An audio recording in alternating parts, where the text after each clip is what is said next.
What's going on, everybody? It's fucking Tuesday night, and you know what that means? It's wrestling. It's Knucklehead Comics. Last week we was wrestling, but this week we gonna do some shit. We got plenty of shit to talk about. We got a little surprise for y'all. We got some news. We got some bangers. We got Cap. What's going on, Cap? Not much, man. Hopefully people would show up because when they leave us alone, we argue. That's We right. argue. That's right. Appreciate you, Dupree. Quality content. Woo! Appreciate you, brother. Appreciate you. We try, man. We try. We passionate about our shit. You know what I'm saying? Don't forget to follow us on social media. The links are down below. Go to knucklehead.com. You get your gear or the other bullshit. You know, the higher ups are making me do it. I'm the higher up, but fuck you anyway. All right. But yeah, man, yo, we're supposed to be having some moderators tonight, some referees tonight. They're running late. They're munching on some good food.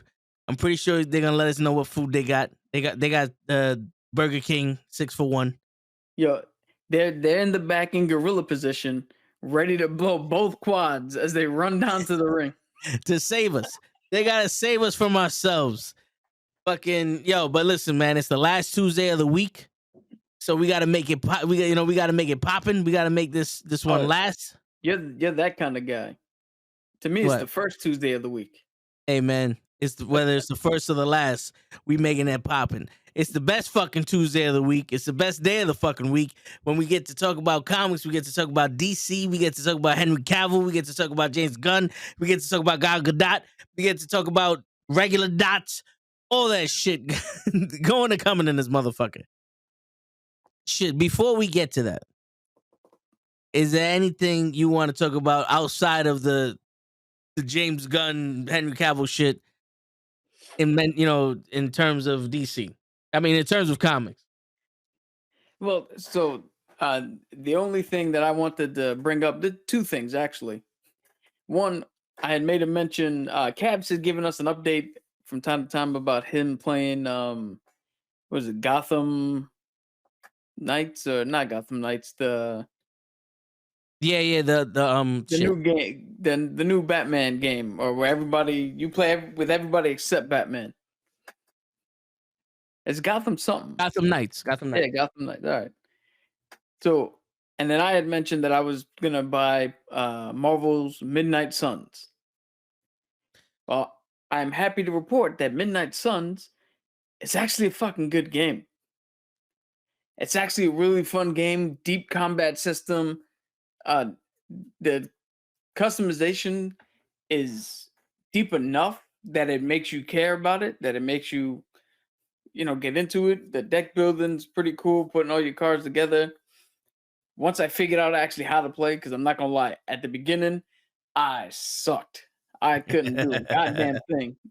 But now that I figured out different strategies and how to use different cards, this game's addictive. I play it all the time. I love this. Probably one of my top 10 games. Definitely underneath Elden Ring. This is game right there this year. Second best this year. And that's including NBA 2K, WWE 2K, and any other game that I might have jumped in and out of. Any other game 2K. All them shits. Yeah. But yeah, I mean, I've been watching you play the game, and it seems dope.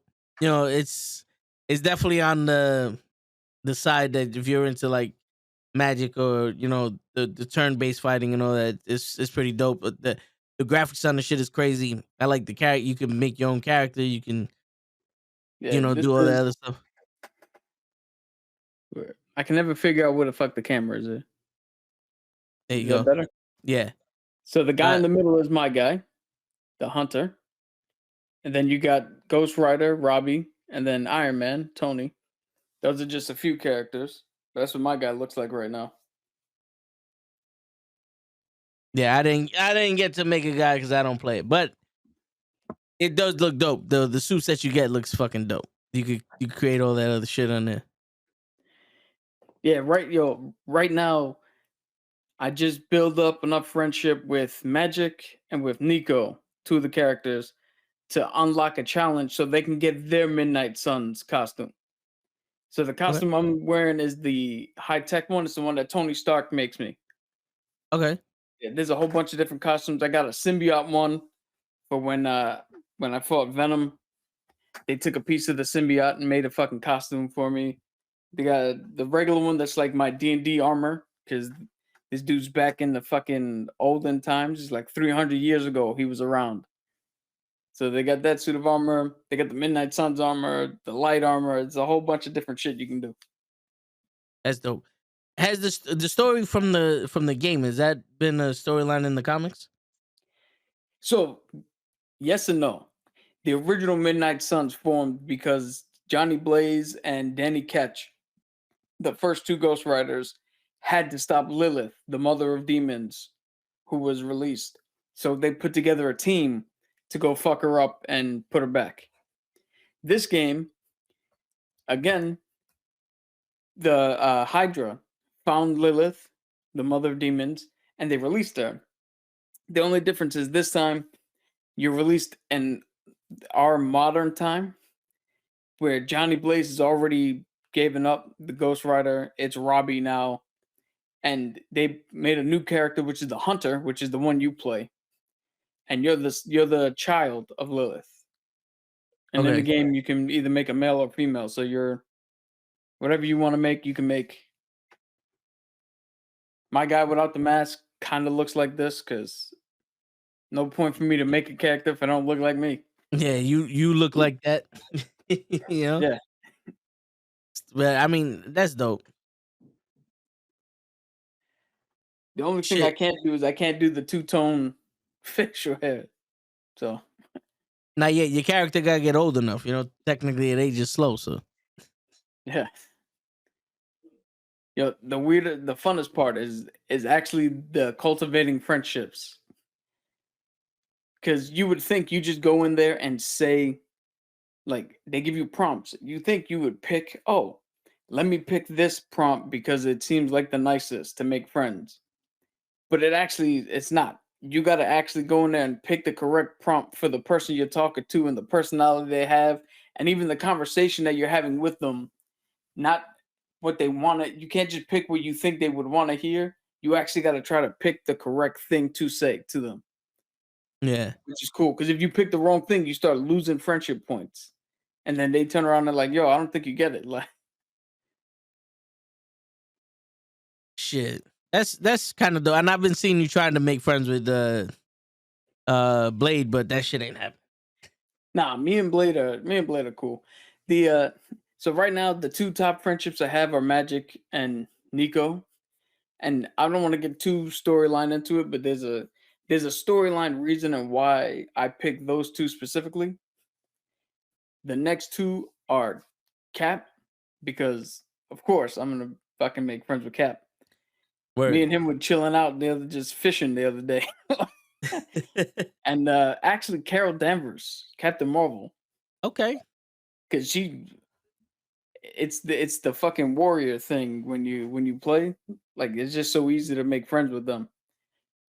I think my least friendship that I have is with Doctor Strange. It's because literally he's boring. Even his move set is he's more support. So if you got to do something when he's on the mission, because certain missions you get to pick anybody you want. Certain Yeah. missions they give you a person, and then you pick the other two. So you can literally play a mission without your character in it. But I never Okay. do that because again, what the fuck's the point? If Yeah. Because don't you upgrade your character when you go on missions? you get shit, yeah, you get shit to upgrade, then you can level up. I just unlocked a feature where in the training room I can go into limbo. It's a portal that magic can open up and go in there and train and level up. But I'm actually having to go into the fucking to Yeah. missions and shit. Okay, that's dope. What up, Big Food? Chilling, man. Chilling. How you doing, man? It's been a while, Big Food. Come over here with this shit. With your shit. We been chilling, man. You know, same shit, different day. What's up, man? But yeah, yo, the next movie for Marvel is Ant-Man and the Wasp. Ant-Man. Yep. Right? The WrestleMania. Quantum Mania, right? Yep. and then there's nothing in between that, right? That's the next thing for Disney. There's no show. There's no. Well, Disney just is putting out other shit right now. Willow's out. The National Treasure show is out.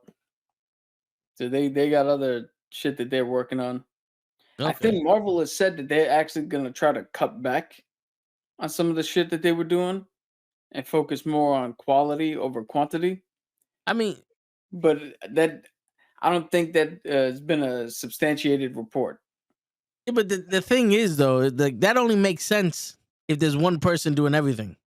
Like if there's one person making 50 cakes, all right, make the best cakes you can. You don't have to make 50. Make like fucking 25.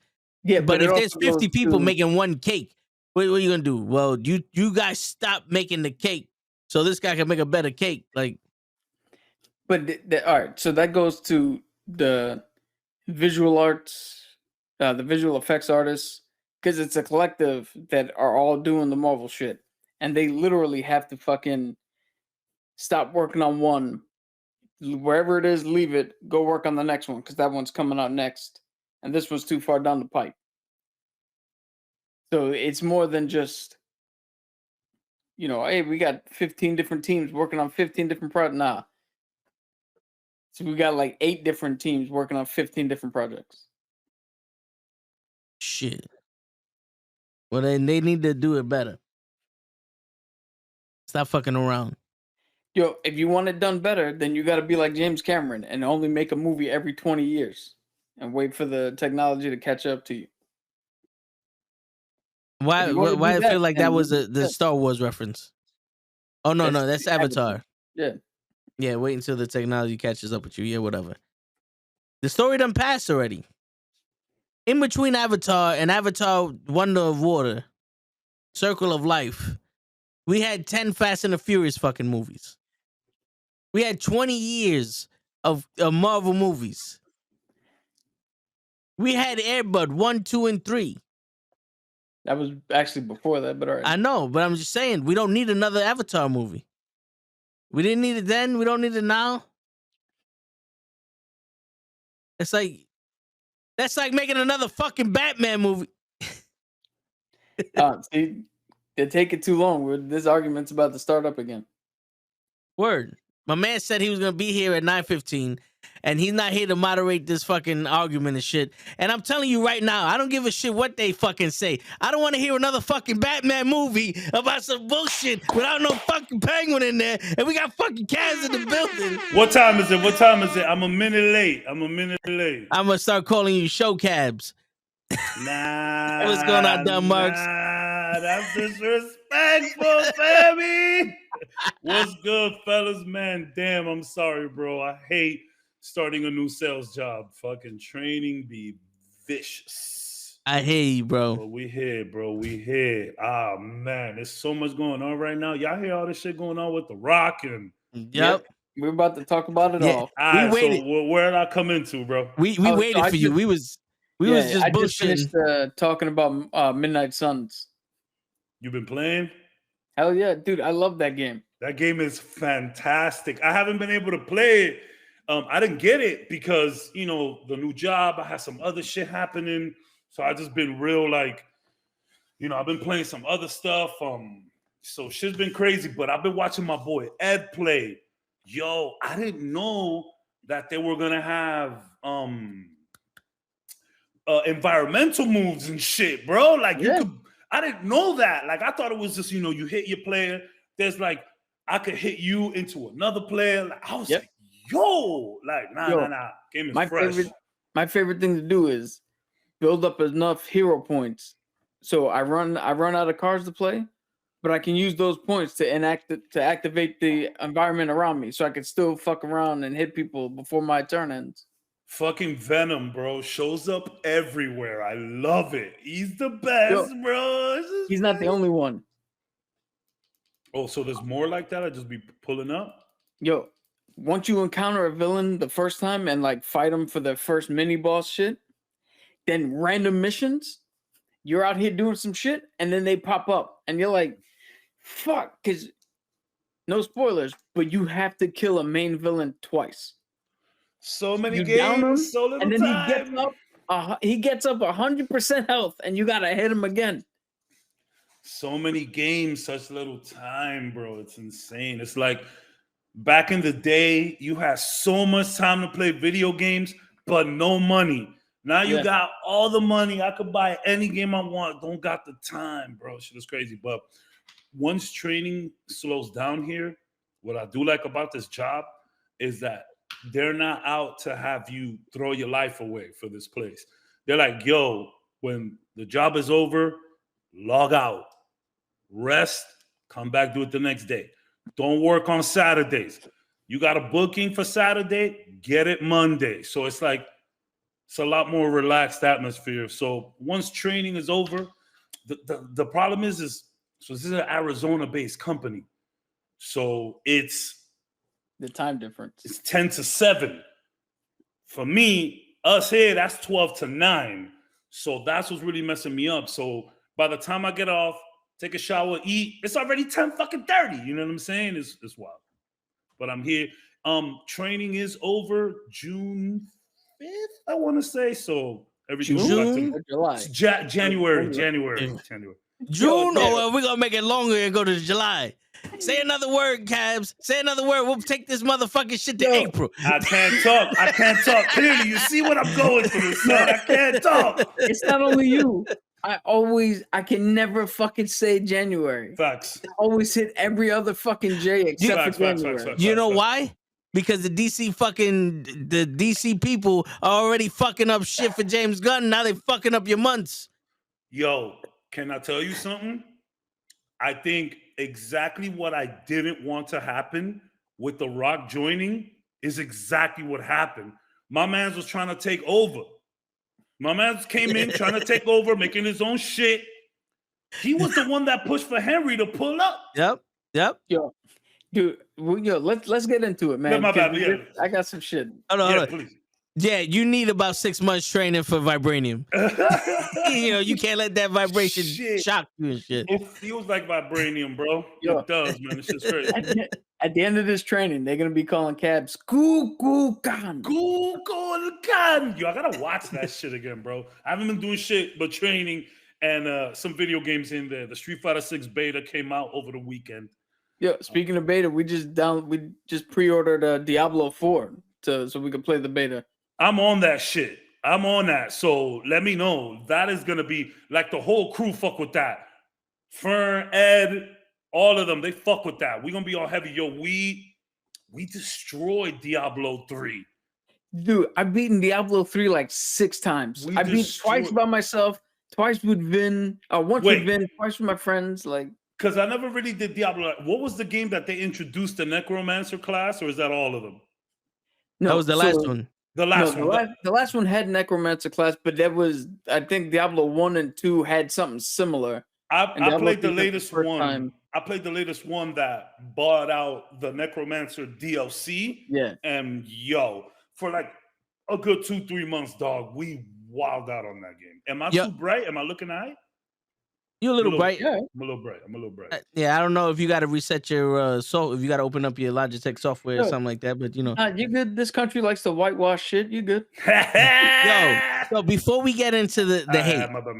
Before we get into the hate, Cavs, did you check your mail recently? Did you get anything in the mail? I haven't, bro. I haven't even checked my fucking mail, dog. Okay, well, all right. So I asked Lay. He said he didn't get none yet, but I gave them his mom's address. But yesterday I got something in the mail from previously on X-Men, and this is the fucking cover sheet of the original 1992 fucking Is that what they sent us? Yes, this is what they sent. The screenplay of the first episode of the animated series. Dog. And it is signed by the dude who played Wolverine and then Eric and Julia. No, matter of fact, let me make this. Dog.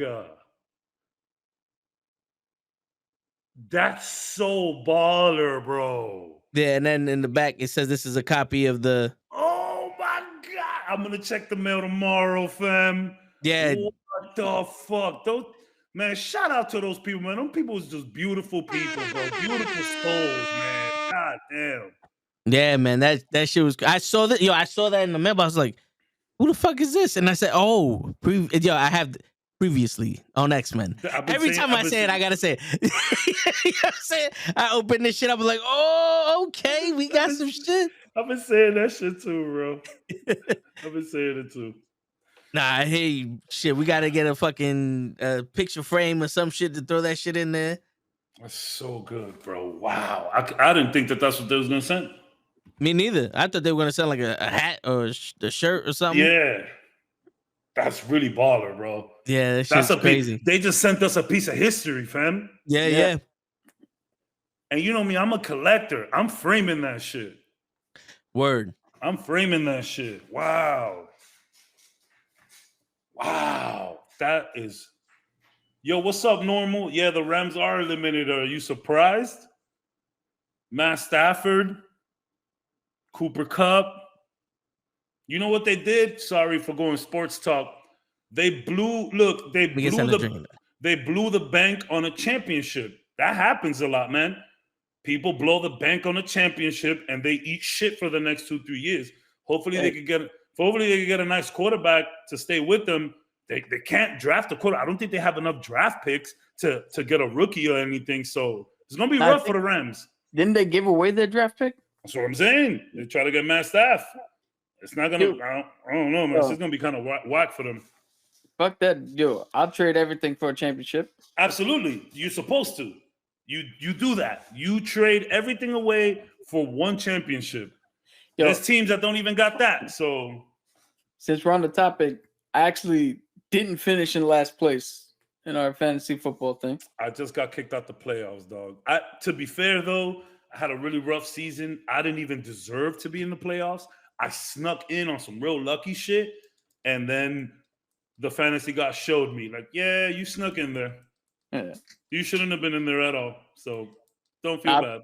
I played spoiler. The person who was at the top of me and Toe's division was number one almost the entire time, and then I won last week, beat her, and now she's down in the shit tournament with us.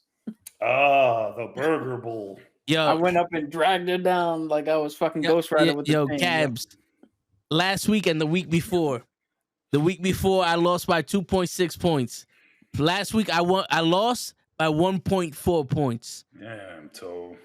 Because Lamar Jackson couldn't get one more fucking snap, and they couldn't protect this fucking guy for one more pass to Hopkins.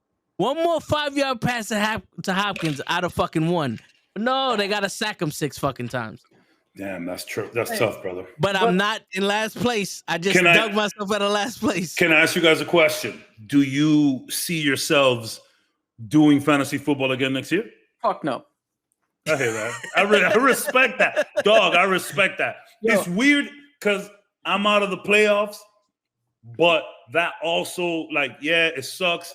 But in a weird way, I got so much going on with the new job and my parents is down here from New York. I got so much going on that I'm actually like, I could chill and do some shit. I would take all the stress in the world to still be in the playoffs. I'm not gonna deny that. But the fact that I'm not there, I can finally focus on some other shit. Cause dog, fantasy football takes up a lot of my life. Yo, I'm gonna tell you straight up. I don't care if I won the fucking championship this year. I left sports behind for a reason. And then being involved in this, it just reminded you. It reminded me how much I'm like, you know what? I can live without this shit in my life. We got a few buddies, that used to play with us, and they're like, "Nah, bro, I'm just never gonna do fantasy football again." And I'm like, "Yo, I respect that, but I just love fantasy football, dog. I love fantasy football so much." And I know, like, people be like, "Damn, John, you sound mad stressed. Do you even have fun?" I have a fucking blast doing it. A blast. Hey, more power to you, man. I just hate getting fucked, bro. I hate the fact. What I hate the most is I hate watching a game and sitting there going, "This motherfucker didn't throw to my guy. This is fucking bullshit." And I'm like, "Yo, this is, dude. Do you know how I won my last game? I started. This is my starting team. I started the quarterback of the Giants, the running back of the Giants, Mm-hmm. every wide receiver the Giants had, the tight end for the Giants, the kicker for the Giants, the defense for the Giants. So that way I could just watch the fucking Giant game and be happy. I hear you. But that's my secret. I don't watch the games. I only watch games where I do not have anyone in, which is kind of rare to find on some weeks. Or I usually just like watch a game where I know the person that's gonna be in that game on my team, like, is gonna do well, usually like a quarterback. Although I had Justin Herbert this year, which I don't want to talk about it. But yeah, I don't watch games, bro. I'm gonna start watching football now. Deadass. Don't watch the games. Yo, Especially you know if what, you got people in there. you know what the crazy shit is? I'm actually used to the stress because I'm a Jets fan. So it's kind of like the same shit. I'm watching the Jets play. I had Garrett Wilson, the wide receiver, and Knight is the running back. And every time the big play happened to Wilson, they take him off the field. And not because he's my guy, just because he's the only fucking wide receiver that can catch the ball. I'm like, why are you taking him off the fucking field? I'm gonna tell you something right now, man. If Breece Hall would have still been up and y'all had Mike White, y'all be a very dangerous Jets team. This is the best the Jets have looked in a long time. I respect. I'll give y'all that. Garrett Wilson, stud. Lock that in. Yeah. But the real stud that y'all got right now is Sauce Gardner. He's legit. You look, speak to me, people like me and Krills, we don't like to give too much props to athletes first year because that shit could all just die off. But Sauce Gardner is looking real deal, bro. That kid is looking vicious. Like, he is, yeah. If y'all could figure out the quarterback situation, I think we got a quarterback in Mike White. I think I got a quarterback in Mike White. The thing that sucks about Breece Hall, those ACL injuries fuck up your current year and your next year. Look at Saquon. Saquon had the injury, healed, came back, had an off year, but made it. And then this year he started really popping off up until the end. So, like, it sucks, them injuries. You'll never be the same. But Breece Hall's young enough that he'll bounce back. Oh, yeah. And, yo, fucking Knight is looking good also. Bam Knight is looking good. Yo, I don't know. Yo, dude, when we get a full fucking healthy team, we got a quarterback and potentially 4 fucking running backs. Mike White is legit, dog. Mike White. And he been legit since last year. Yeah. It's just that, you paid for a rookie, you got to play him.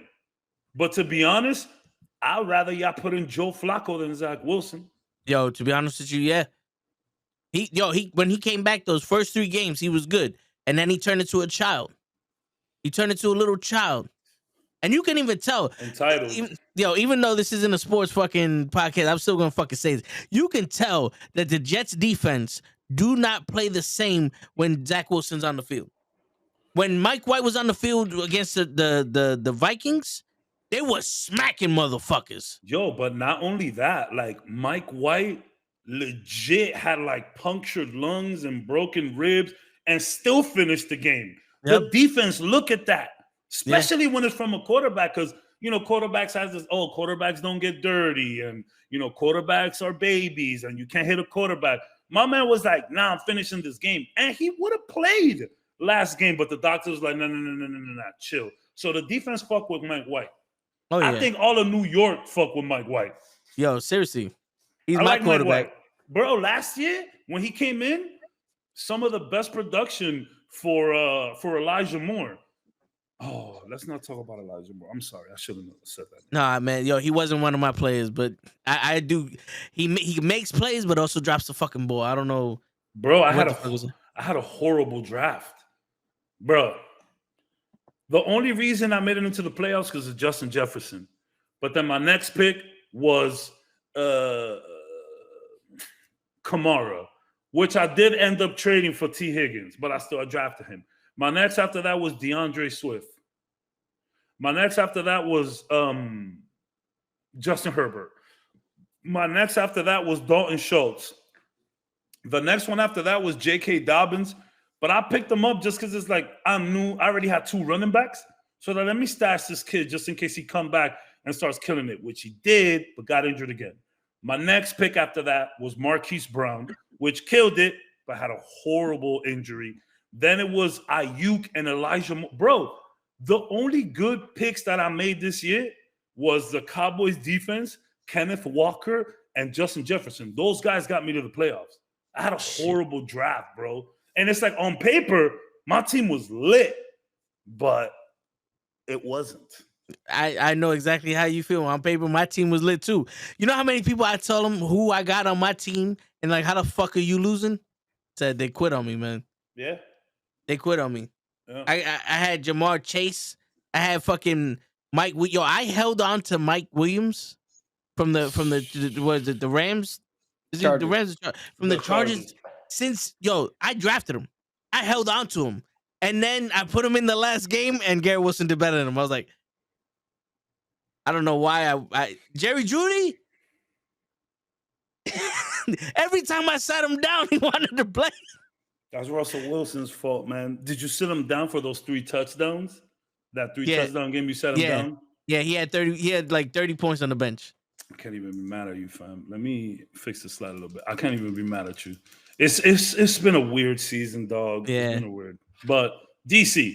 Yo, let's run through all the shit that happened from last week, or that started the argument last week to now. Okay, please. Cap, you want to get us started with this shit? So go over the rumors again, or let's go over the rumors. Let's go over what he debunked, and then talk about the new shit and what he debunked, and then. So the rumors were supposed to be that he was working on a Henry Cavill movie for a new Superman with Henry Cavill. That was debunked. The rumor, which turned out to be true, was Wonder Woman 3 is no longer happening. I could have seen that. Me too. There was shit. What the fuck else did we argue about? The movies that are already coming out, Joker 2. Well, yeah. So the movies that are already coming out, they're still being made. They're not doing anything. They're not doing anything with them. New rumor is that they're trying to now center around the Robert Pattinson Batman.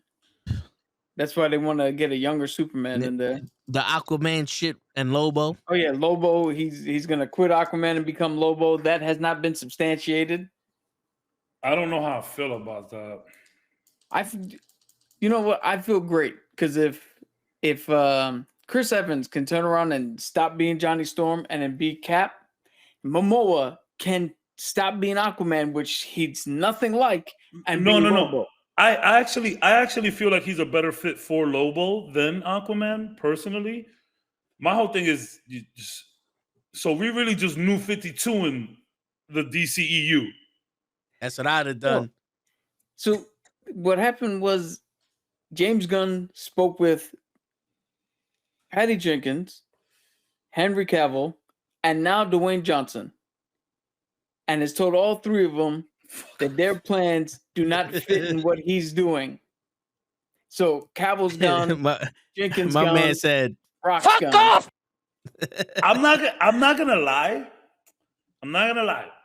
As sad as I am about Cavill, I couldn't care less about The Rock and Black Adam. No offense, Rock. Yeah. I enjoyed the movie. It was fun, but I knew you was gonna do it. You tried to take over.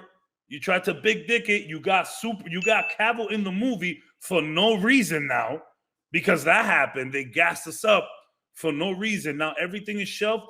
But other than that, I like it. Fuck it. Things clearly have not been working the way that they've been planned to work in the DCEU. So let's see what James Gunn could come in and do, bro. Like I'm with it. Yo, I'm with it. You know why I'm not mad that The Rock's gone as Black Adam? Because if they really want another Black Adam, we can always get Ryan Gosling. Is that in the talks? Yo, I didn't know. Simu Liu, Shang-Chi was in the Barbie movie. I didn't know that. Yeah, you would know that if, and I say this as a fan of him, if he'd shut the fuck up a little bit more on Twitter and just promoted the shit he was in.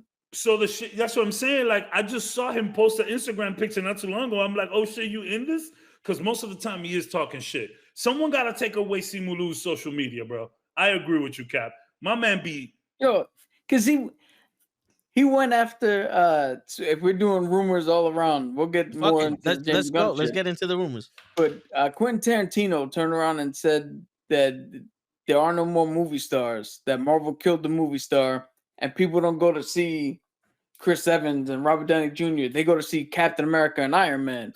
You know, And then Falcon said this. Falcon said the same thing. Yeah, Simu jumped in and said, got at him, and it's like, dude, what he said. If you read the whole context of what he's saying, he didn't turn around and go, Robert Downey Jr. and Chris Evans fucking suck, and Marvel sucked the soul out of. He just said that Marvel focused more on the characters that they were playing rather than the actors playing them. So people are going to see the character. They are. Not the actor necessarily, which makes fucking perfect sense because I'm sorry, Simu, you did great as Shang-Chi, and Shang-Chi is my one or two. I keep flipping on where I like it in the Marvel Cinematic Universe. It's good. So I'm a fucking champion for you. It's good. But sorry, you could have put any fucking dude in there to be Shang-Chi. You could have gotten somebody else. I agree. Yeah. No, yeah. I agree. It's at the point where Robert Downey Jr. is Iron Man. There's no one else that can play Iron Man. If you bring Iron Man back, it got to be in a different dimension or Tom Cruise. There's three people that you can't touch in the MCU. But see, Iron Man, Captain America, and Chadwick Boseman. Yeah. Well, to be honest, the real third one is Killmonger, right? But see, I disagree with that simply because Rhodey, War Machine was changed. Yeah, but that's and it worked out. Who the fuck cares about Bruce Banner was changed and it worked out. Well, a lot of people, people talk some shit about that. Well, they talk shit about the Hulk, not Bruce Banner. You're right. But what I'm saying is, you're right. I'm pretty sure that you can make fucking changes. And as long as you don't fuck up the character, not too many people are going to care. Because I think you have an uphill battle with Iron Man and Captain America, though. You might have an uphill battle with it. You could do it, sure, but you might have an uphill battle for sure. Dude, an uphill battle with what? Well, you got to remember two things. One, RDJ is old. Well, yeah, of course. I mean, we don't want to Indiana Jones this shit where the motherfucker's 85 still putting on the suit. Listen. I get what you're saying. It's just stupid people. You know what I mean? Like, you know me. I'm the most forgiving person when it comes to the MCU. I'm going to go and watch, but there's going to be people. Look at what happened with The Witcher. They're done with that show. I know it's a little different because he carried the show. So it's a little different, Hold on. But there's a difference. There is. Because had he had left under different terms, or had he had turned around and be like, guys, I want to do this show for 7 years, but I was just told I'm playing Superman and I can't do both. So I have to leave. But here's my other replacement.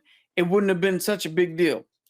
They would have said Liam Hemsworth, and people would have been like, all right, let's see what he's got before, like, the general public, not the idiots, would have been like, let's see what he's got beforehand. But the way he left so tumultuously, and now for no reason, because, did you know that Henry Cavill is reportedly fired Danny Garcia? I don't know what her name is, but The Rock's former wife, who's the head of $7. It would be Johnson if he fired her. Yeah, apparently that was his manager, and now this whole thing, the reports are that he got rid of her as the manager. Oh, because of everything that happened. Yeah, because he was basically used as a pawn. I believe this. I believe that. Yeah, two things real quick. One, based off of all the Batman movies we saw, it depends on who you get to replace Robert Downey Jr. or Chris Evans, because I believe that Sam Wilson is Captain America now. Like, if you get the essence of the character and that actor is strong enough to give you the essence of the character, we'll buy that this is a new Captain America. But he's not. It's like we're getting Captain America. Though, no, I know that, but I'm just saying, like, we'll buy this is Steve Rogers because you're giving us Steve Rogers. Like Batman, all the Batmans is like, all right, this fucking guy, he played a pretty good Batman. we're not running out of the movies like that wasn't fucking That wasn't Christian Bale. It was a Christian Bale. Yeah. You know what I'm saying? He fucking they didn't show his origin story. This isn't a real Batman. That we was complaining about Riddler not having any kind of fucking green and looking like a fucking sex addict that was retarded. But That's a good description. yeah. And then we had technically 5 different Jokers with the TV show, the Jack Nicholson, Joaquin Phoenix, Heath Ledger, and Jared Leto, and all of them like Jared Leto. Cesar Romero is the TV one, by the way. Cesar Romero, there you go. Yeah, shout out to Cuba. Which Yes. I gotta shout out. You want to know who the best Joker is, in my opinion? It's Cesar Romero, and you know why?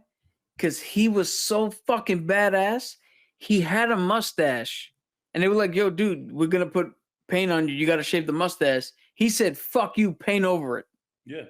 Yeah. And not only that, he had nothing to go off but comics, and it's the 60s.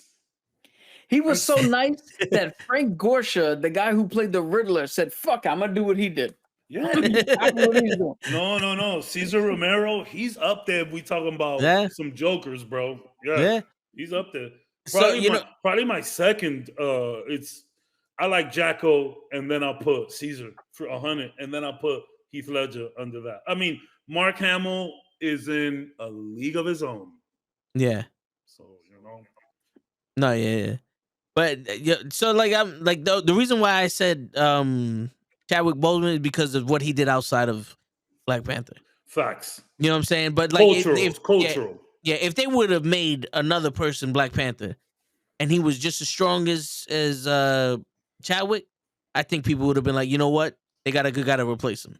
Yo, if he wasn't already in the first movie as his uncle, the dude from This Is Us. Yeah. Yeah. Could have stepped in and replaced him. Hell yeah. And he's been killing it lately. Yeah. And this one's for Cabs, my second recommendation. The dude who played Wesker in Resident Evil for Netflix. He could have stepped in. Yo, that would have been perfect right there. Yo, dog, no. Again, no hate on that man. It's just Wesker, dog. Come on. If you wanted to be one of the extra stars members, sure. You know what's funny? Before you brought that up, I saw a picture of him on a website, but like I didn't know the show was coming out, and I looked at it. I was like, did he dress up for like Blade for something? Like, what the fuck is this?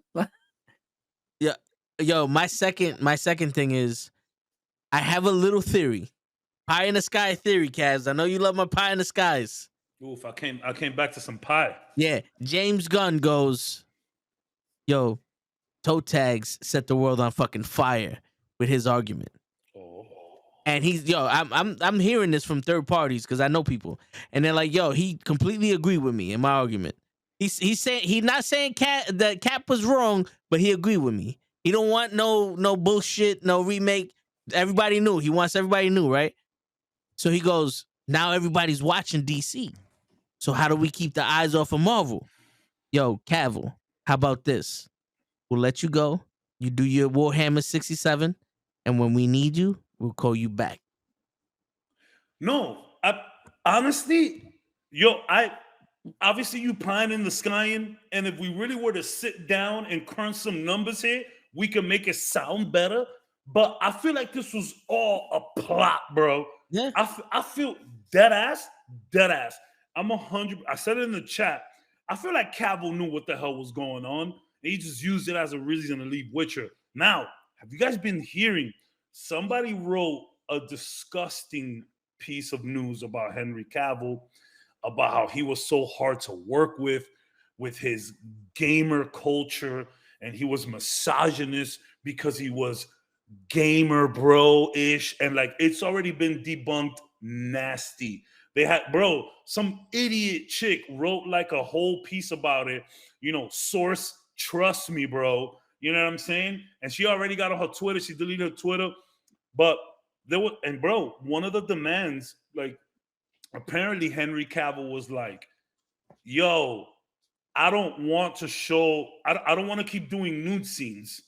You know, this isn't real to the books. Like there wasn't that much sex in the books. In the video games, yes, there was a lot of sex there, but not in the books. So like, stop this. And like, some people were like that's a bad thing, and it's like, no, bro. Henry, have y'all seen how many fucking cringe ass interviews Henry Yes. Cavill has, and women are just like all over him? Like, yo, dudes could not like that shit too, bro. Like, Yeah. it's fun, Yeah. bro. They always want him to take off his shirt. They always want him to do the fist thing. Like, yeah, he was probably tired of being ogled. Like, I get it, bro. You 7'6" with abs, toe. I know you don't like all the limelight. I hate it. Yeah, man. I hate it. Get out of here.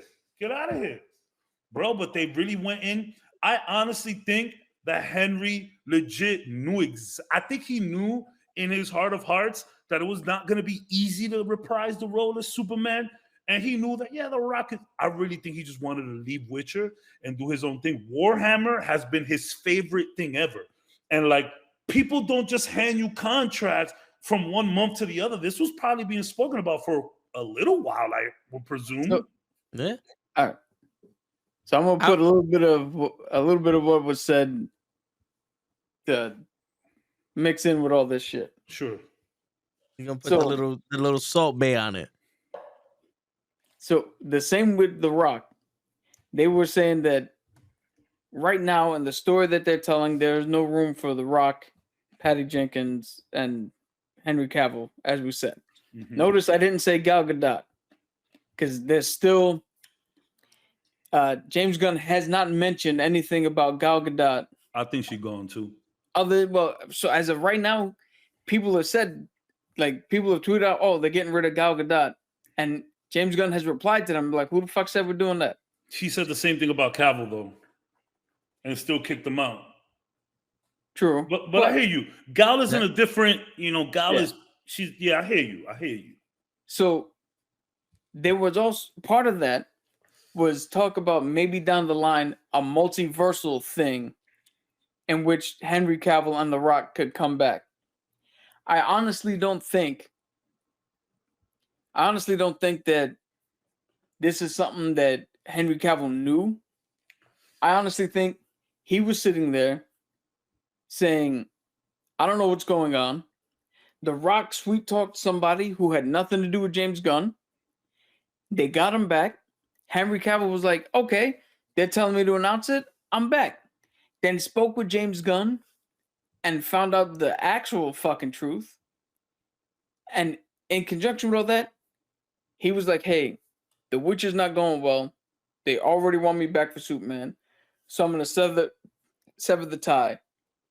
Then when that fell through, he turned around and was like, well, fuck it.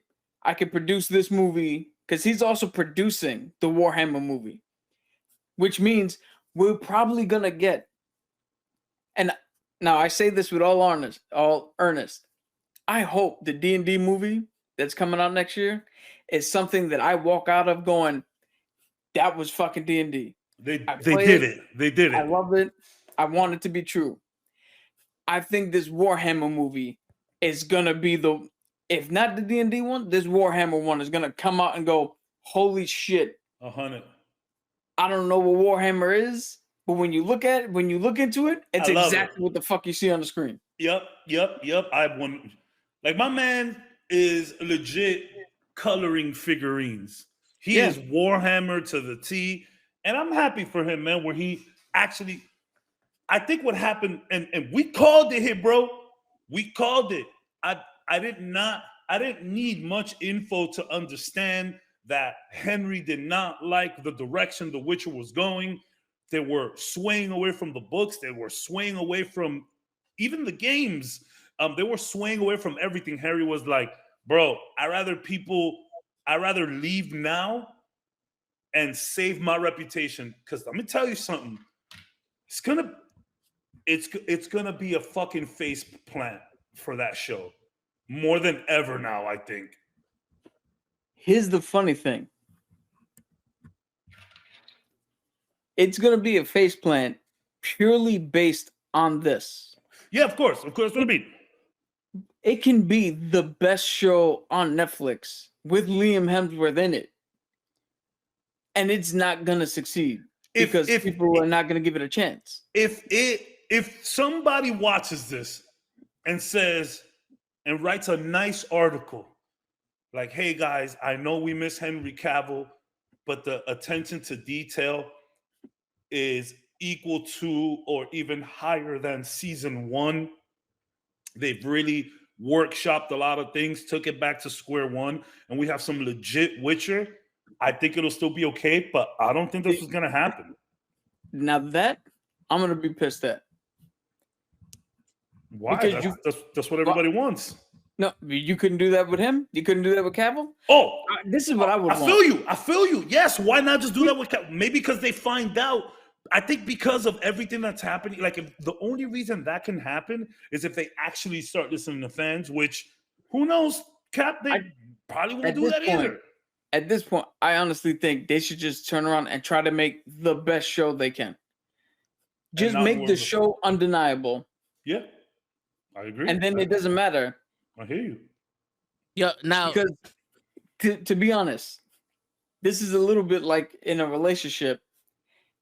When you like, I'm gonna keep it as PG as possible. You're like, yo, I love holding hands, and your girl will never hold hands with you. So you break up, and then you see her 6 months later with somebody else holding hands. You're like, bitch, what the fuck?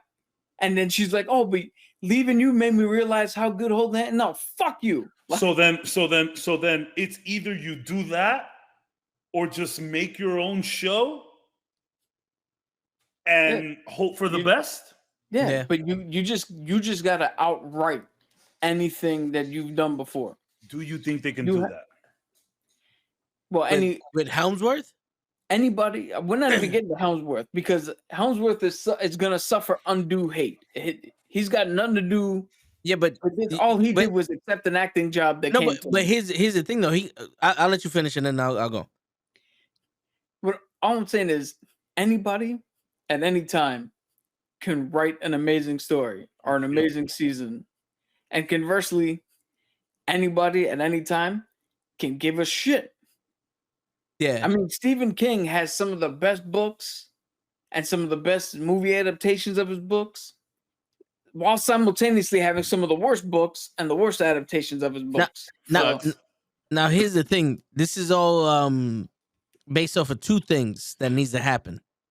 One, Helmsworth has to do a good job, because if he sucks, like the dude from Spartacus, when they replaced him after he died with the other actor, that other actor couldn't hold water to this fucking. He couldn't hold a candle to this dude. So they put everything on Crixus, I think. Crixus, on him, and he took over the show. For anybody who doesn't know, that's the guy who played Deathstroke in the Arrowverse. Yes, I have faith. in Hemsworth.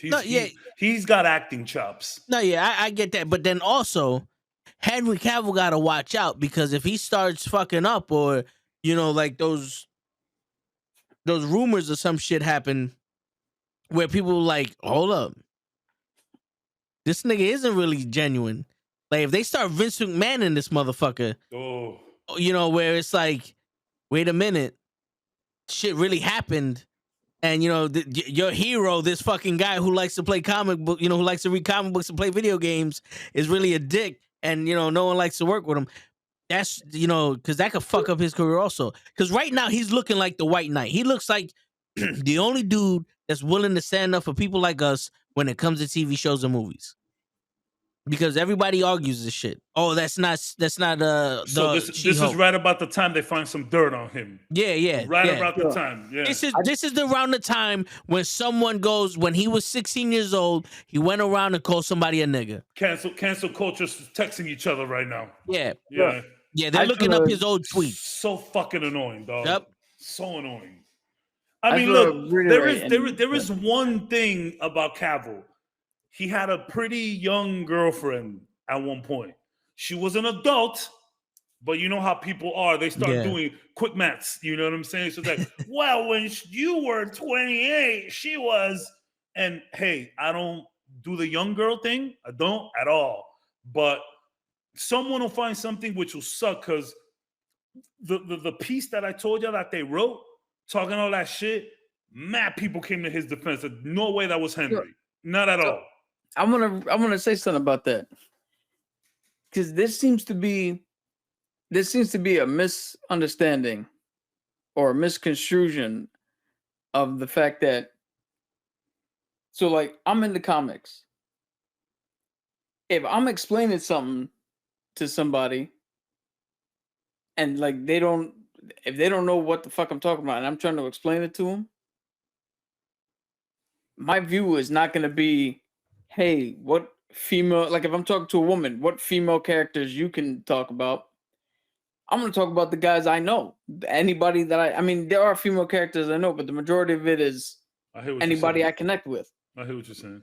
And if you talk to somebody who's this new breed of fucking idiot, they're going to turn around and hear, oh, so all the superheroes are male. So all the superheroes are majority white. Yeah. So all the superheroes, it's a misogynistic fucking blah, blah, blah. They're misconstruing, because based on the little bit of what you were saying that article was talking about, they're misconstruing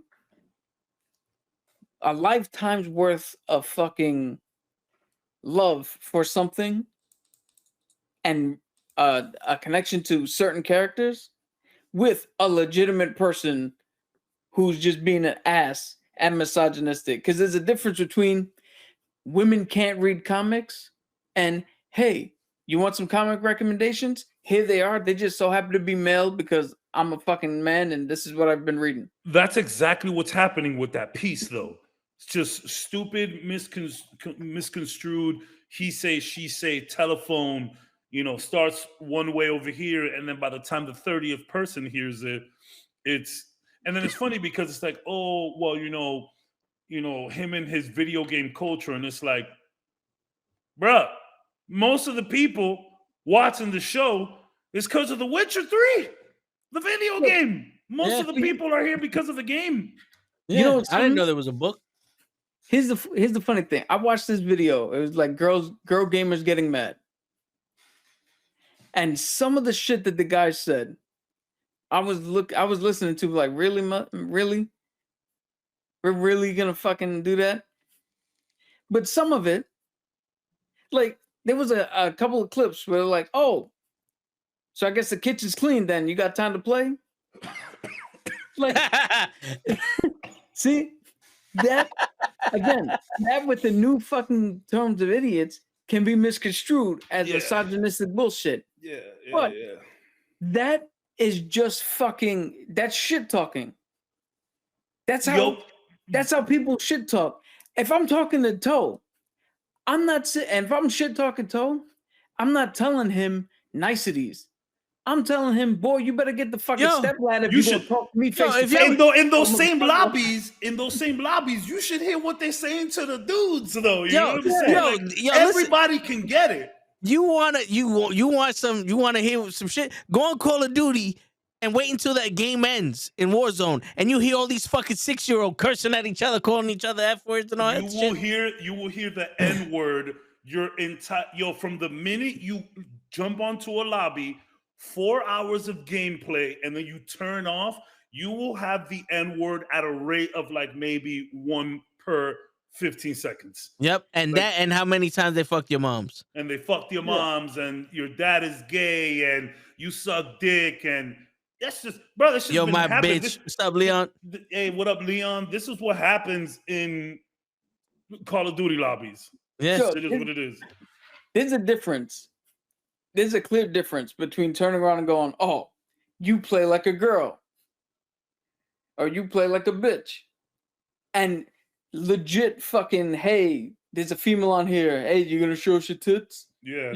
There's a complete fucking difference. For real. And I think, as I said, nuance and context, my fucking favorite words on this podcast.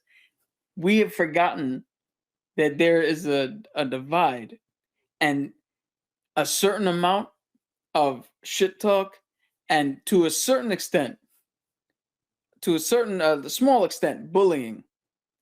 I'm not talking about the physical shit. I'm not talking about bullying that goes on and has an actual, downgrade of your mental health. Sure. But a little bit of getting picked on builds up your tough skin, builds up your ability to fight back. Yeah.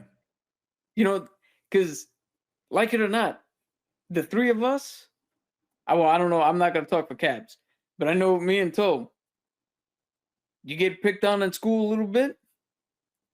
We were told we got two choices. You either fight back or you let them walk all over you. Yeah.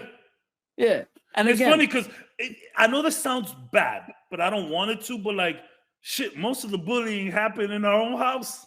Like, Yeah. You know what I'm saying? Like, my parents were not easy on me. Yo, and if you want to compare it to how my parents were with me as to how my parents are with my son, or even how I am with my son, it's nuts. Yo, I graduated boot camp with honors, fucking made rank, right? And yeah, humble brag, whatever. I'm not really. That's not the point of this. No. We respect that here. You talk about that shit all the fucking time, bro. We respect that shit. Word.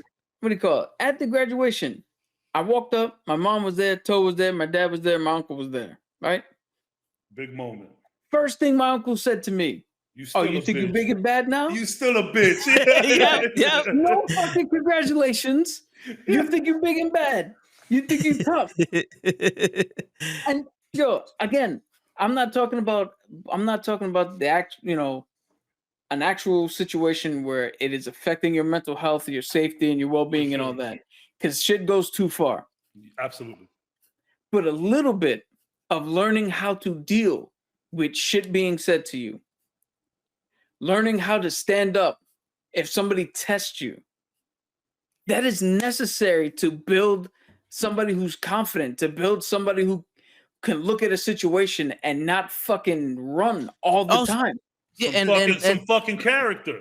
Yeah, and also, not for nothing, the bullying also happened during competition, right? So if you're playing, let's say we play fucking touch football, people like, yo, you suck. You're not being on my team no more.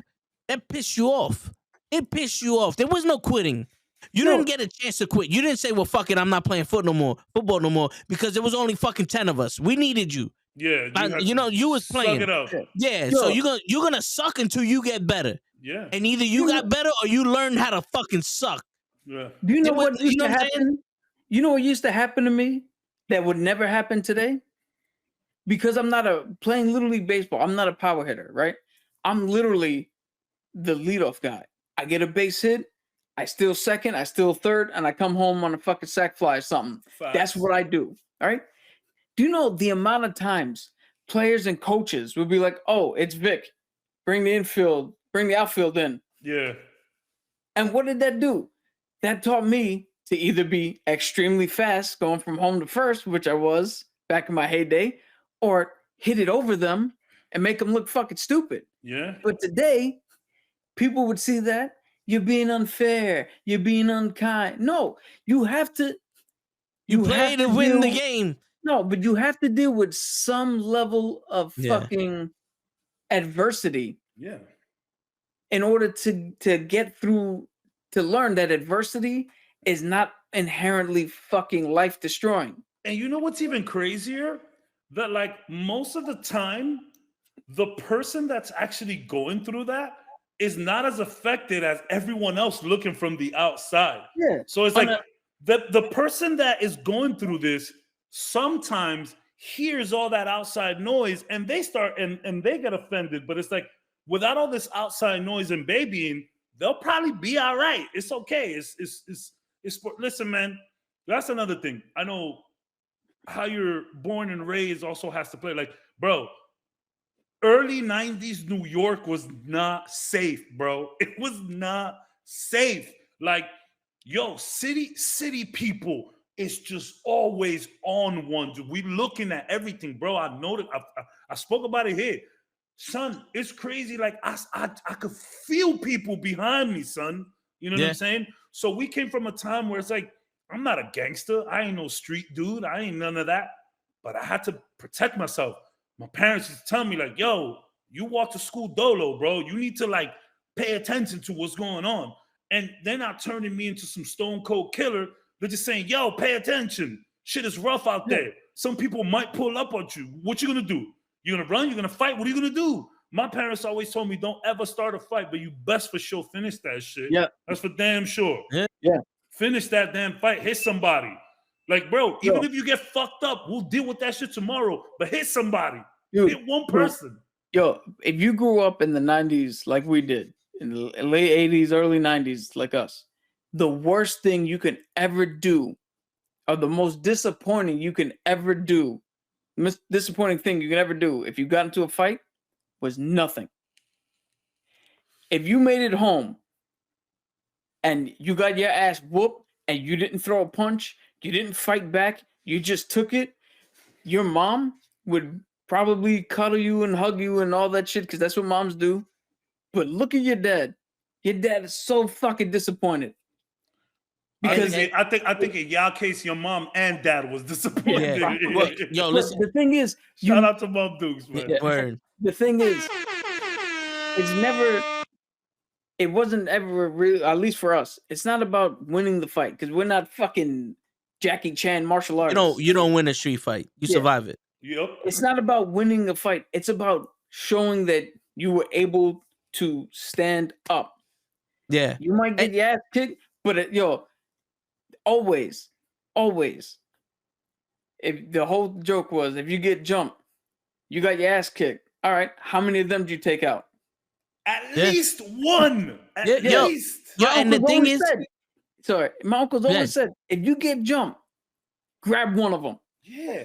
Grab one of them, because at least if they're hitting you, you got one. Yeah. Yeah. And the thing is, we was raised by the people that, in the fucking 70s or in the 60s, depending on how old your parents were, that if you got into a fight and you came home, your pop said, get in the car. Yeah. Get in the car. We went looking for the nigga you had to fight with. That's him? Yeah, now go fight him again. Yo, it's going to end here. Go fight him again. There was this one time we went to a party and one of my old friends, Lou, he got jumped in the party. He was talking to some girl. He went off with her.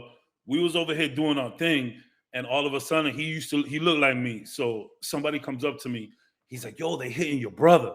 So I'm like, "What?" So I we had a couple shorties. We in high school, bro. I had a couple shorties. We having a good time. We literally outside the school after parties, like 12 o'clock.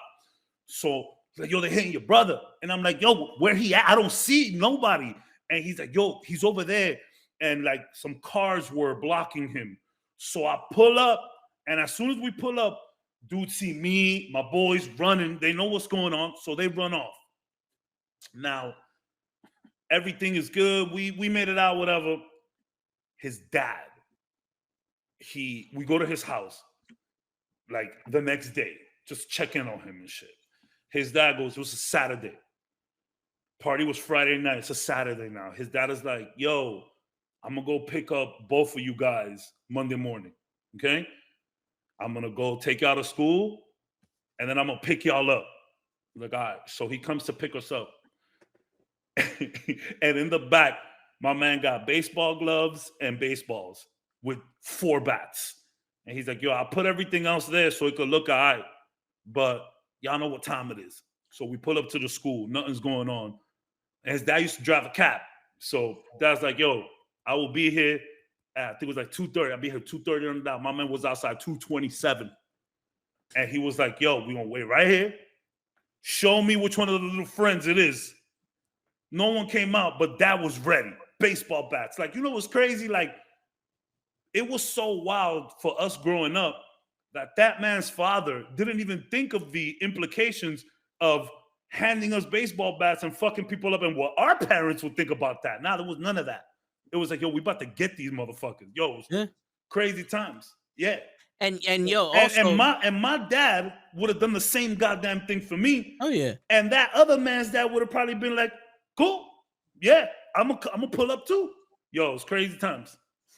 Yeah, and also like during our time, this is around when the Bloods was slashing people, and everybody had a gun out of nowhere and all that other shit. Yeah. So you fight back in those days. You fuck somebody up, you had to look over your shoulder. Yep. Is somebody gonna shoot you or whatever just because of some other shit? People will doing drive-bys for nothing. Like, you bought the last honey bun, blah blah blah blah blah blah blah blah blah. You never really won with all of the stress that led to that victory. It's better. So, sometimes just be better to lose. They'll leave you alone. You fight back and they be like, "All right, this nigga fights back. We can't fuck with him. but I whooped his ass. Yep. You know, I want to just point out for anybody who's listening and thinking that we talking some crazy shit. Yo, we're not saying I'm a that pussy. fighting. We're not. I'm a pussy. I'll tell you that right now. I'm a pussy. We're not I'm saying to stupid. go out. We're not saying to go out and fight. All right, fighting is not your first choice. If you can walk away from a situation and de-escalate it, always do so. What we're saying is, sometimes you don't have a choice. Mm-hmm. Fighting is never the correct response, but it is most of the time the only thing you got left. Yeah. Yeah. And Just- the way we were raised is in that moment when fighting's the only thing you can do. Fuck it. Then this is what we got to do. Fighting isn't proactive. It's reactive. That's Yeah. what we're saying. Like, if you could walk away and de-escalate, sure. But if somebody punch you in the face, you can't run after that. You can't walk away after a punch in the face.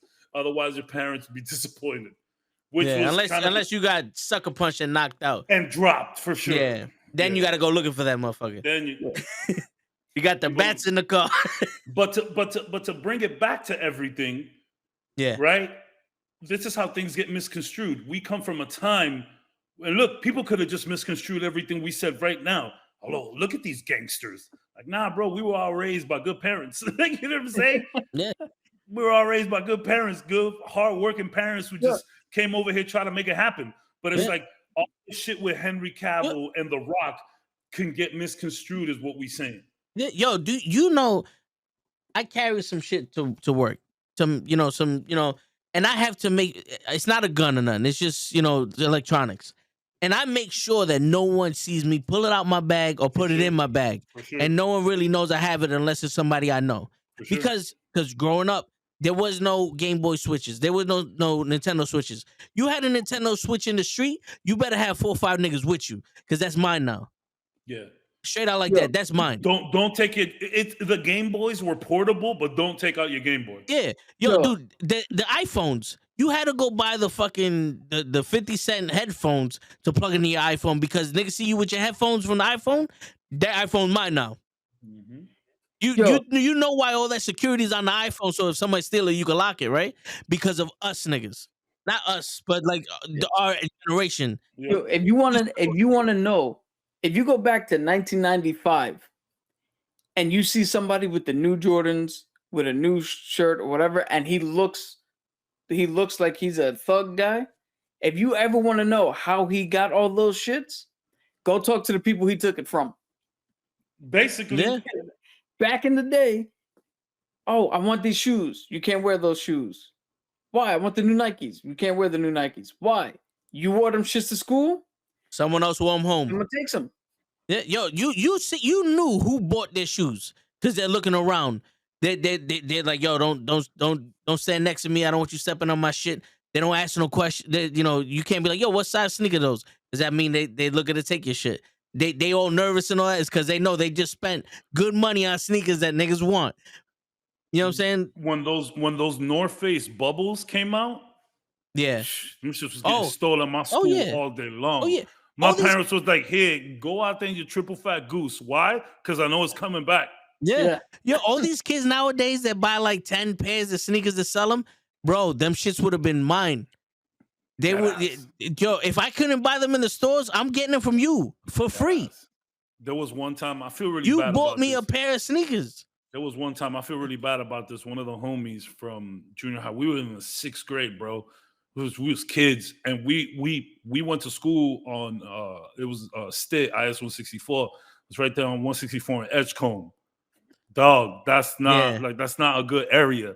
Like, and we were in the middle of a blood crip war with some Latin kings sprinkling around here and there. So one day we leaving, and it's like 5 of us, like 6 of us. So these 2 dudes come up to my homie. My homie got a bubble North Face on. He had the nice one too, like that purplish one, like the stock color. Okay, that shit was nice, bro. So, but they went up to him and gave him dap. They were like, "Yo, what's up, my brother?" So I'm 11 years old, bro. I don't know what the fuck going on. Well, I was 12. I was in 7th grade. I don't know what's going on. They dapping him up. So then, whatever, When that kind of shit happened, you walking with 5 homies. Another homie come dap up one of your homies. You keep walking, your homie's talking to his homie, he'll catch up with you. So we walking still, and I look back, and my man don't got a jacket no more. And I see the people walking with his jacket. So he comes up and I'm like, yo, dog, what the fuck happened? He goes, yo, these motherfuckers stole my jacket. Y'all ain't do nothing. Like, we ain't do nothing. They said, what's up to you? I didn't know what they give you a handshake, fam. Like, I thought those was your peoples. And brother, just from under, just right there, broad daylight, 3:45 p.m. in between 164 and Edgecombe and Amsterdam. You just stole this shit. I was like, damn, bro. Yeah, it was wild back then, son. It was wild. It was wild. Because of that, I started being more of like I don't want to say a gangster, but I was more inclined to jump into situations because I kind of felt like a pussy, bro. I felt bad.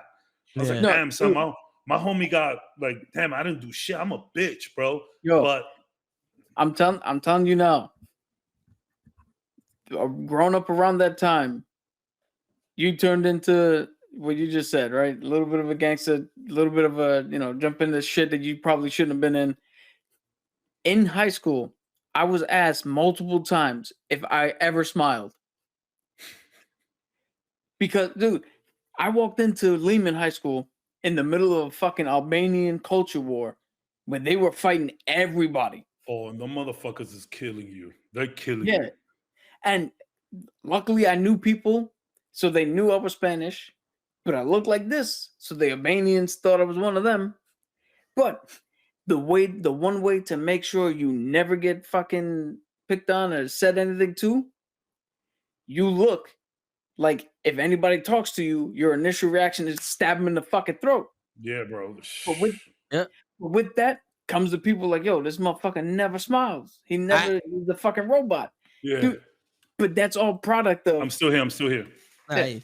That's all product of. We grew up in a time where if the only way you can walk around smiling and doing all this shit with nice shit is if you have been taking martial arts your entire life and you knew for a fact you fuck up anybody who comes up to you. Facts. Unless if they didn't have a weapon or 16 other fucking people with you. I walked the same way because I was going to school in 3rd Avenue. You know what I'm saying? If everybody know about the South Bronx, I had that look on my face too, like, yo, don't fuck with me, son. Like, I don't want to hear you talk. I don't want, and it was always like if somebody did talk to me, I was crazy. I remember one time this dude was like, yo, you think I'm gonna fight your ass? I'm gonna get a bottle. And I had a Snapple on me. So I tossed the Snapple at him. I said, all right, so is it fair now? What's good? My man threw that shit away and said, yo, get the fuck away from me, son, and walked away from me. Yo, I was like, yo, you want to fight over some stupid shit? All right, then it was good. And he's like, yeah, he said that, and I said, here you go. Now is it fair, nigga? What's good? You want to get your boys? See, that's how you get out of that situation, though. Yeah, you act crazy. It's even now to tie it back in to what we were saying. Today's crop of people, they don't have that concept. They don't have, I don't look at that story, or I don't tell that story in some sort of I'm a tough negative connotation. Yeah. I look at it as like, dude, that's what you had to do to get by in that time. Because all you needed was one person to fuck with you. Yeah. So you take that with somebody today who doesn't have that concept, who doesn't understand that shit, and then they turn around and like, oh, I talked to Henry Cavill, he's a gamer bro. That's a very broad term. That means different things to different people.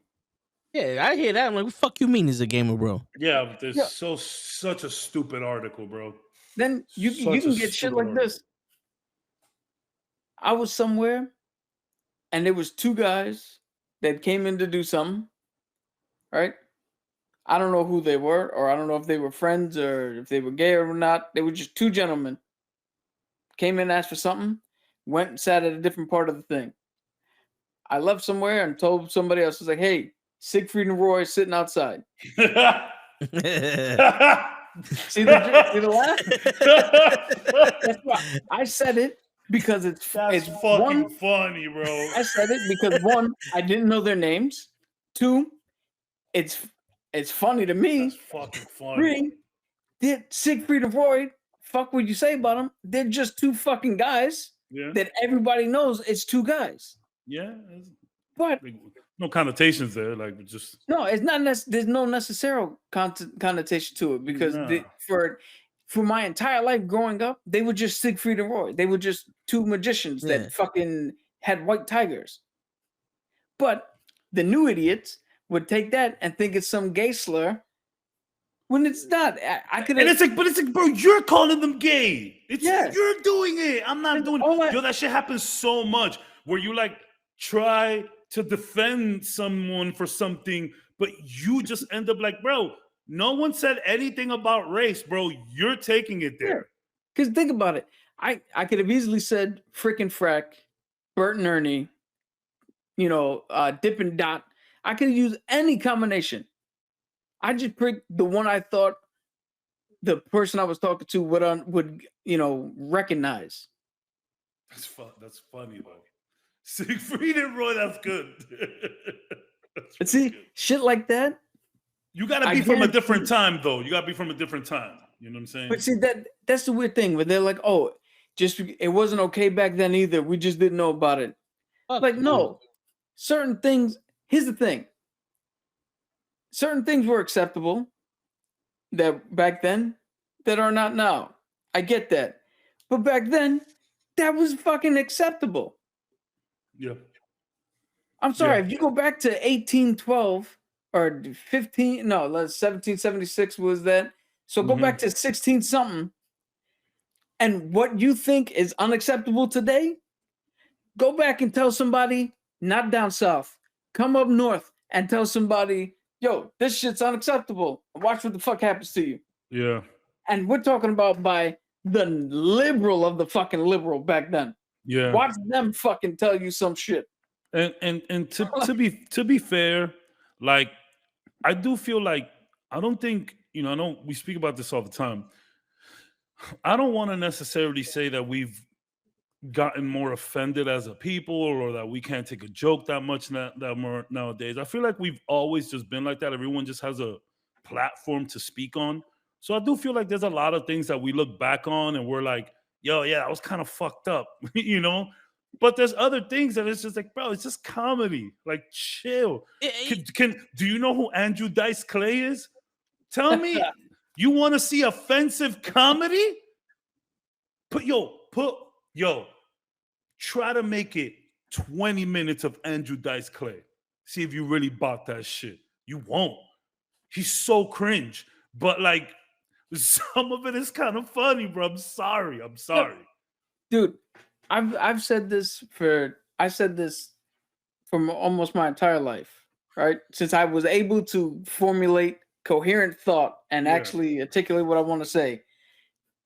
The reason they have that phrase, you have to laugh to keep from crying, is because in order to actually have balance in the universe and spirituality in whatever situation you do, there has to be something funny and something extremely dark. And there has to be something dark and something you think is funny. Yeah, joy wouldn't feel so good if it wasn't for pain. Yeah. Yeah. Everything comes from somewhere. Either way, and it's gotta be in there. Because if you take something innocuous, right? It's like the yin yang. What's funny about this paper? Nothing. But if I took this paper and was like, yo, Henry Cavill's not Superman, yeah. That's an expression, that's an over-exaggeration of something funny. But what did I just do? Yeah. Simulated like that's a serious topic, but there's always something you can do that finds a keep going. I'm gonna reload my drink. All right. Also, another thing is it's not always about y'all. Like we could say shit. Like back in the day, we called people some real nasty shit. And we didn't get offended. Now you say something to someone else, and somebody else is offended. Like, yo, it's not about you, nigga. Like, why are you offended? We're not talking to you. We're not saying nothing to you. We're not saying malicious. We're using fucked up words, but we're not using it maliciously. It's not about you. You took it personal. That's your fault. It wasn't about you. We wasn't talking to you. You know what I'm saying? Like, those are the type of people that never been fucked up before. Because you don't mind your business. That was one of the biggest rules we had growing up. Mind your fucking business. Mind your business, or you gonna get fucked up. You don't want to be. People be like, "Yo, did you see what happened?" I ain't see shit. Mind your business. Yo, what is the one thing Uncle Pete said? Anytime he was talking with another adult, if we turned around, he'd be like, "And we're talking to you." Yeah, turn around. Yeah, shit. But yeah, man. But going back to the James Gunn. Well, all right. I have some questions from the Instagram post I put up. We could do those. Yeah, we could do those questions, and then we'll get back to the James Gunn verse because I want to hear what Cavs if he heard what we said last week. But all right, so one of the questions is what do you think of the return of the infinite multiverse for DC? Well, I mean, that was the plan all along with Flash, right? Yeah, they were gonna reboot it. That was the plan. Like, the plan was to do that so that they could have a, fresh slate to start from. Bro, I'm with it. There's a lot of shit that DC tried that didn't work. This is not a bash session for DC. I fuck with DC, and I've said it here plenty of times. I want DC to work. I want it to work. You know what I'm saying? I've always liked Mortal Kombat, but I like Street Fighter a little more. You know what I'm saying? But yeah, Mortal Kombat does what it do. So I want that to happen with DC and Marvel. And let me tell you, Marvel, I mean, I still love Marvel, and there's still a lot of good stuff, but Marvel's at a low right now. If you want to strike, you need to strike now. Because Quantumania, Loki 2, Secret Invasion, there's some shit coming out. So if you want to strike now, I'm with it, man. I'm fine with it. And let's do the multiverse. Yeah. Let's do it. And the goal for what you're saying, if you really think about it, from my perspective, you have a lot more a lot stronger characters in the Justice League that you could do multiple movies with and multiple stories with than in the Avengers because most of the people. Can I tell you where the real problem started? And I'm gonna let you go right now. The real problem started when Ben Affleck left as Batman. Yes. His trilogy that they wanted to do with him, even if we could have just gotten 2, I don't know, man. I had a good feeling about that Batman and his writing skills. He could have done some shit. Go ahead. No, yeah. But it's fucking true, though, because I've always said it. Ben Affleck, even though he cameoed in other people's movies, that was Batman. Mm-hmm. He was as big as Superman. He was as mean as a motherfucker. And he was also, like, hurting people. He was the only Batman that I've seen come out the cartoon or the video game. Every other Batman is a incarnation of what you think Batman is. And this is why I was saying last week, I don't want none of the motherfuckers from those movies in these new movies. I want a totally different version of Batman. I want unhinged Batman, bro. That's my favorite version. Yeah. Where it's like, bro, fuck all your stupid rules that you tell yourself in your bathroom to make yourself feel good about what you do. We need you to make some rough decisions right now. Yeah. That's the Batman I like. Yeah, but think about this shit. If they would have did a slow pace, a slow burn for DC, imagine where we would have been at if we would have had Black Lanterns now. Like do a couple movies and let these characters develop. Yeah. You have a Black Lantern. And then they're going around and it's that fucking war that we was talking about. And you see Superman's Black Lantern and fucking Flash is a Blue Lantern. And it's one of those like, oh shit, because now we get to see the actual comics and you get to see different things. And it's way opposite than what Marvel's doing. What is it? Cap Red Batman? In the multiverse that is his dad, he's super evil. What is Yeah, it? no, it's not Red. He's just Batman, but it's Thomas Wayne, and There's a name. His symbol. They might have given him a name when he came over because he did cross over to yes, Earth 1 or whatever. Earth. like let me have some of that shit. Yo, yeah, but yo. So I know I'm probably mad late. When they first revealed or when they first spoke about the Michael Keaton Batman movie, I put up a Facebook post, and I'm gonna find it because I'll be having fucking receipts. And I was like, yo, if it's Michael Keaton, why don't they just make this a Batman Beyond movie? And no one said anything until like 2 weeks ago, and apparently that was the plan. How? Batman Beyond, bruh? That would have been crazy. Dog. That would have been crazy. Yeah. I don't know how man. I hope if James Gunn is keeping anything in his back pocket, it's a Batman Beyond. If there's one thing, like if you ask me, okay, if you ask me this, there's 3 things I want. I know it's not gonna happen now. It seems even tougher than before, but give me the Henry Cavill Superman. I need to see him. I need to see him again. I want to. We deserve it. 2 would be the Batman Beyond. 3 would be the Thomas Wayne Batman, the darker Batman. If we could just keep those 3 things, James Gunn, I'm good. Like, we know James Gunn got a good track record. And, yo, bro, switch it up. Let's do it. Shuffle the cards around. Deal again. But damn, son, you got rid of a Batman Beyond? So it's wild. Yeah, I don't want to believe it. I don't want to believe it because it's hurting my head, Cap. I don't want to believe that you said no to that. Here's the thing.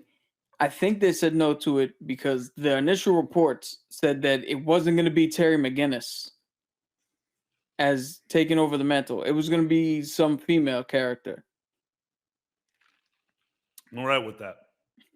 I just want to see old Batman. You might be all right with that. Yeah, I know, Cap. I know, Cap. We could have still named her Terry. It's a unisex name. Yeah, but see now, Terry. Yes, we could have. But then Toe doesn't get what he wants.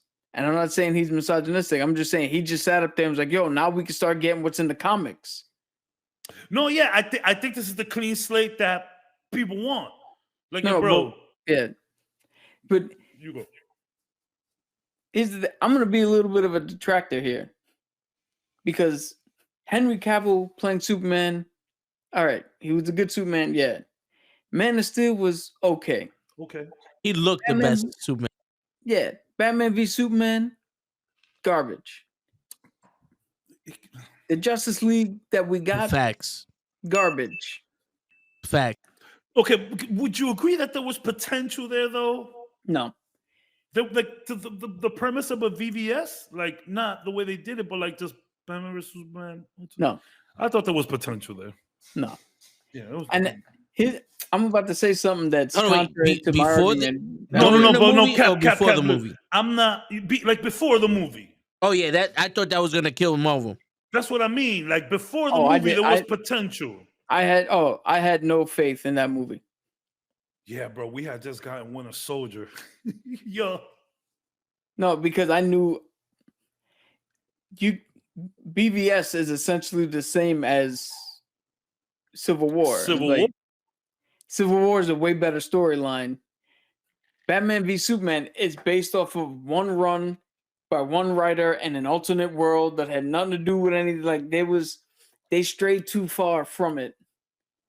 For me, but you didn't think there was any kind of like BVS was goodwill.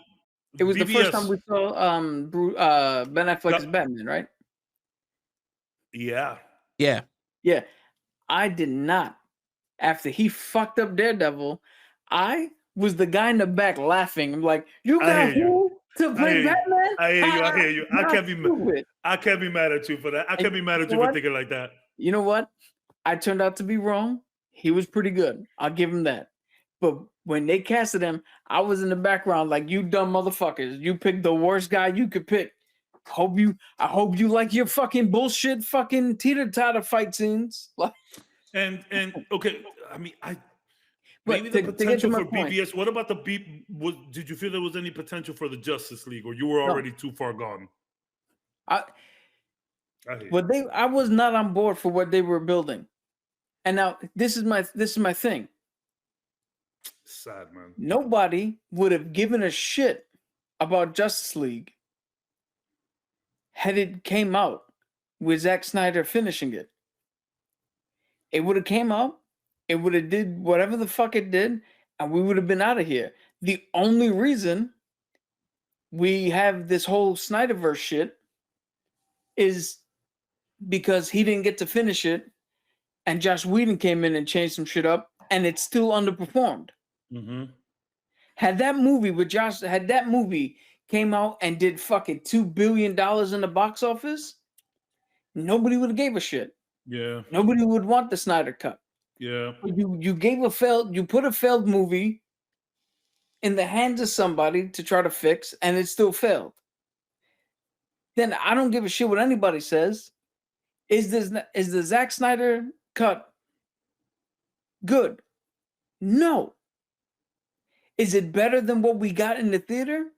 Yeah, but it's only better because we had 4 fucking hours of it, and it was allowed. Think about this. How good is your movie when one of your characters, the Martian Manhunter, John, shows up, and the first time you see him, he's playing Martha Kent, having a conversation with Lois. What? For fucking God knows what reason, and then doesn't help out against Steppenwolf, and has the balls to come up and go, "There's something bigger coming."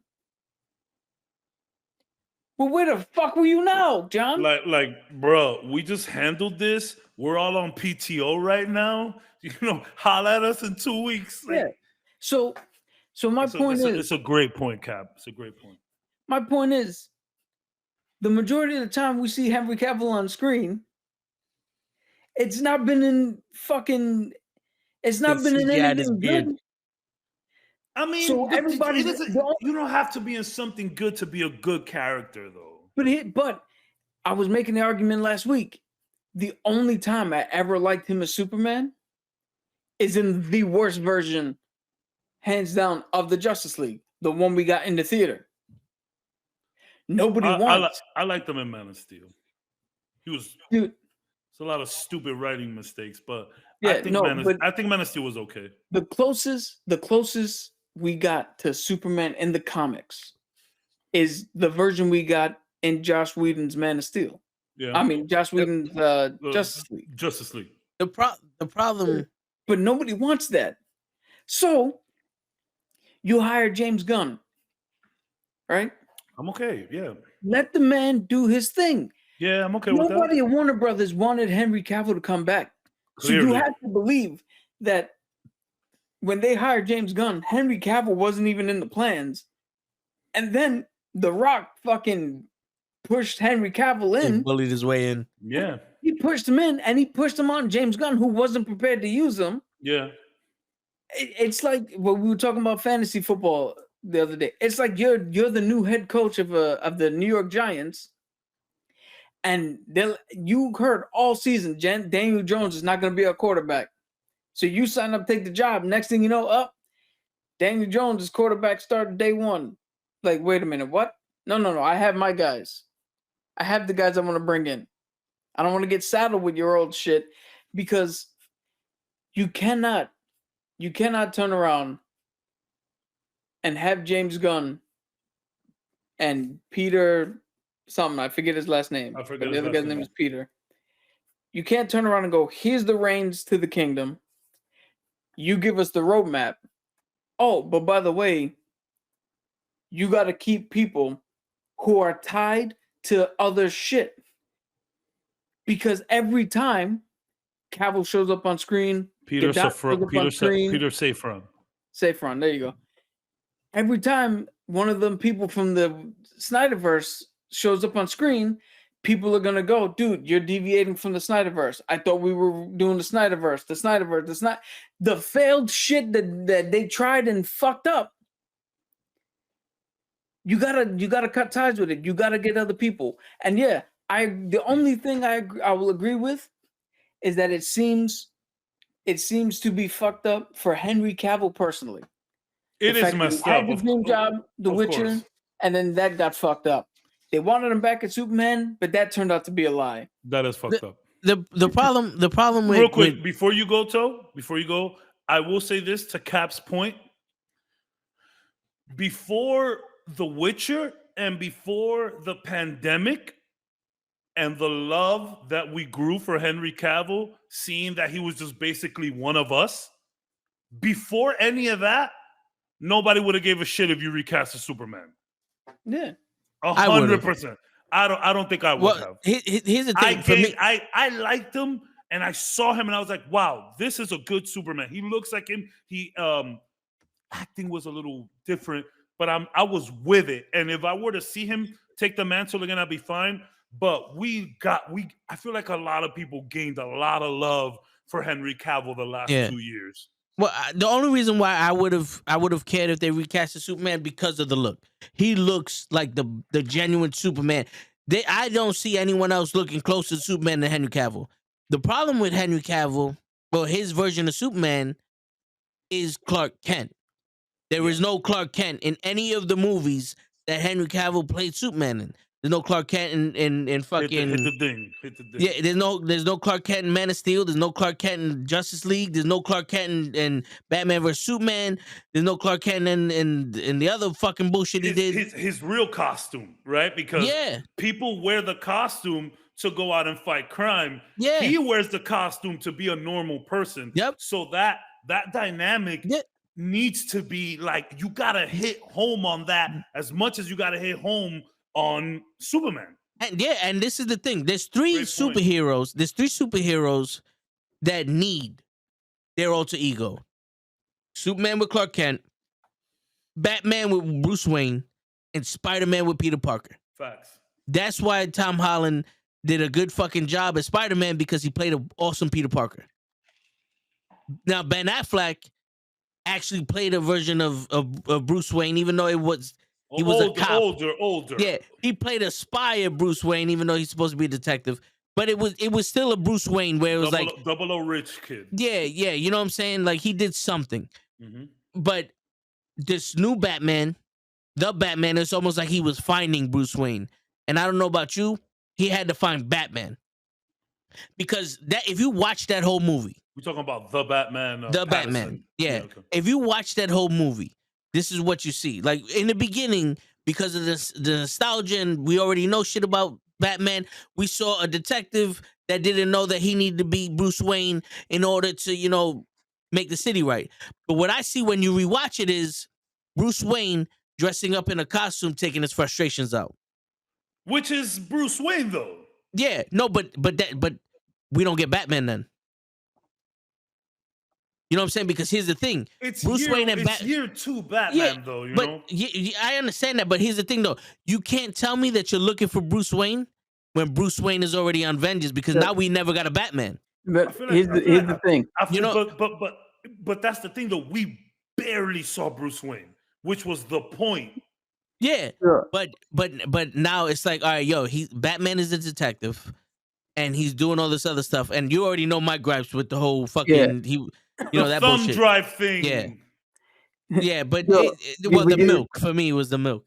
Here's the thing, though. So the reason Batman and Superman are so closely tied in pop culture and all that, it's because underneath the surface, the same thing is true for both men. Clark Kent and Bruce Wayne, those are the alter egos. Yeah. They're not. When you take off the mask, Batman is Batman. Mm-hmm. He puts on the facade of Bruce Wayne. Mm-hmm. So when you sit there and you go, oh, I didn't like seeing him try to find Bruce Wayne. That is the character. But what I'm saying is, it was Bruce Wayne putting on a bat suit. You know what I'm saying? Yeah, but I get that. But Bruce Wayne was never, until recently, when he's older and all that shit, you see in the animated series and all that. Bruce Wayne was never the I have to be a 180 from Batman. Yes, but here's the thing though. It should have been one of those things where instead of for the story arc is, oh shit, I can do just as good as Batman. I can do Gotham just as good if I was Bruce Wayne than I was as Batman. Where it was, he's Bruce Wayne and he's taking his frustrations out on Gotham as Batman, and he goes, I can actually do some good as Batman and not just fucking punish people. Yeah, you know what I'm saying? But that's never the point of Batman. But in this movie, he's vengeance and he's fucking almost killing everybody. Yeah. And then he gets a whole stadium full of fucking people in fucking oxygen masks, flooding the stadium and screaming prematurely. Man, that last act should have never happened, huh? Yeah. That last act aside, the characterization of Batman, he's never around because Batman is because the suit, the persona, the Dark Knight is not intended to go, I can help Gotham get better. Bruce Wayne is the persona to help Gotham get better. No, Batman Batman scares Gotham. Yeah, but what I'm talking about is Batman has a line he won't cross. He has rules, right? In this one, yes, he didn't cross the line, but it seemed like this was Detective Punisher. Yeah, because this was the second year in his I can kick everybody's ass tour. I get it, but I think it would have made more sense if he would have been like, wait a minute, I can't just go around. Like Alfred said, I can't just fucking go around being this fucking guy soaking in my parents' death. If I really want to do something about, like, I gotta stand for something. And if I'm gonna be Bruce Wayne helping out Gotham, then I gotta be a Batman that stands for something and actually, you know. Yeah, but that's the character. He needs to figure that out. That's what that movie's about. He needs to figure that out. And it took 2 hours and 40 minutes for him to get that, but you know. Batman will never be like Cap. Like but here's the thing though. What you're describing is Nightwing. Nightwing is the character you're describing. Who Nightwing puts on the costume and goes, with this costume, I can do this in a better way. No, I get it, but here's the thing. When Batman opens up the door to the club and starts beating the shit out of everybody and walks through, I love that scene. It's Batman. Even though Batman would have found a way through the ceiling, whatever. That's Batman. When Bruce Wayne knocks on the door and there's an emo child and is like, you know who I am? I'm Bruce Wayne. And then they let him in. Like, I think Bruce Wayne would have been like, boom, boom, boom, walked in. Like, it would have been the same exact thing, just without punching anybody. Yeah, but again, I see what you're saying. Again, if you read any Batman comics, I'm Bruce Wayne, let me in. He's mad though, bro. Like, he's mad. That Bruce Wayne until he learns that the costume of Bruce Wayne is more important than the costume of Batman. Yeah, he got to get there. You can't tell me that this kid's parents died in the alley and he spent his entire life learning how to fuck everybody up with ninjas. For him to walk into that club and go, "Sup, guys? I'm fucking Bruce Wayne," because his entire life, until he gets to the point where he needs to be altruistic and vengeance, his entire life is to put on the mask and fuck somebody up. But that's what I'm saying. I would have loved to see the arc of Batman. Yeah, but you can't get that. This is a year 2 story. That's what I'm saying. It'll get there. It'll get there. Well, not anymore. Well, you know what though? If we would have seen flashes of that, I get where you're coming from. And we live in this world, this post MCU world, where we constantly tell ourselves the next movie's going to handle that. And I would say most of the time, the next movie does handle that, but it's still unfair to your point. So I get what you're saying. But also, it's him figuring out that, hey, maybe Gotham isn't what I think it is. You know what I'm saying? Maybe I don't have to, beat everybody up, because that's what he thinks Gotham is. In his eyes, Gotham killed his parents. Gotham is dark. I put people away. They come back. Every time I cut ahead, two open. You know what I'm saying? Or two come out.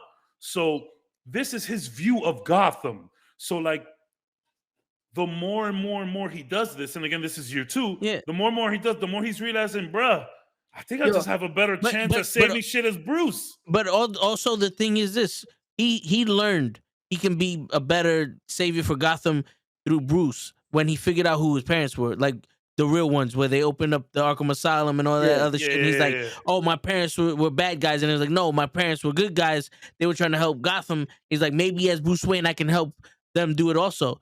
But where was Alfred teaching him about his parents, and then him going, you know what, in the name, no, but I'm saying, like, in the name of my father, then as Batman, I gotta have these morals also. All right. Can I tell you something real quick? Real quick, you want to know what's funny that you say that? One of my favorite scenes from the Christian Bale Batmans was when Alfred, Michael Caine, is telling him, it's not just Bruce Wayne's name, it's your father's name. It's your mother's name. Yeah. It's not just you. So I hear what you're saying there. I hear what you're saying there. Yeah, but here's the thing. The character we were supposed to get and the character we accurately got in The Batman was the guy who looked at Alfred and go, fuck you, you're not my father. Which I did not like. So I actually did like that, because as anybody who's ever grieved the loss of somebody, that first fucking few, well, I mean, this is a little exaggerated because he was 11 and now he's 20 something. But the first couple of months, the first maybe year and a half, fuck everybody. You don't give a fuck what anybody says. Fuck everybody. Yeah, 100. Yeah. That's what I was trying to say earlier. He's mad, like, bro. He's mad. It wouldn't have made the whole thing, the whole purpose.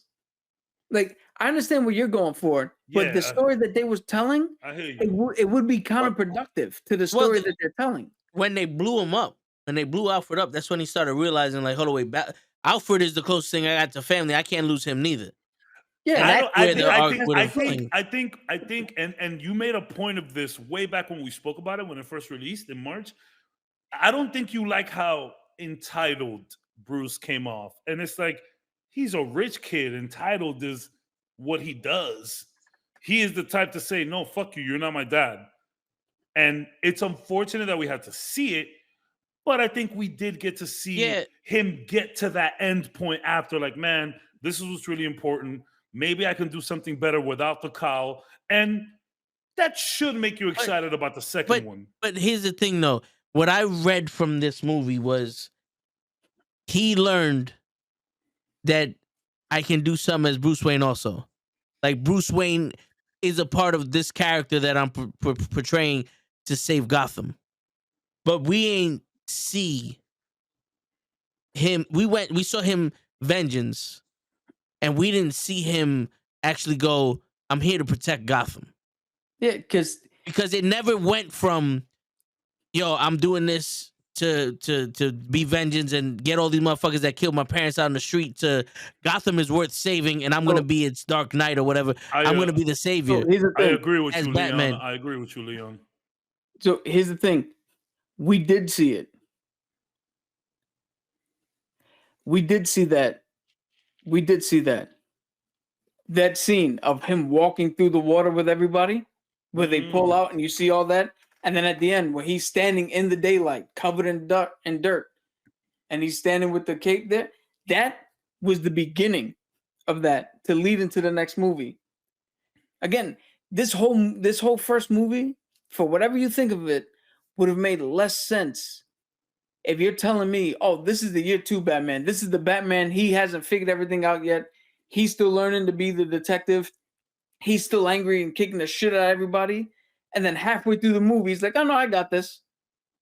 Because that's not You read any fucking No. Batman story, his first few years, that's him.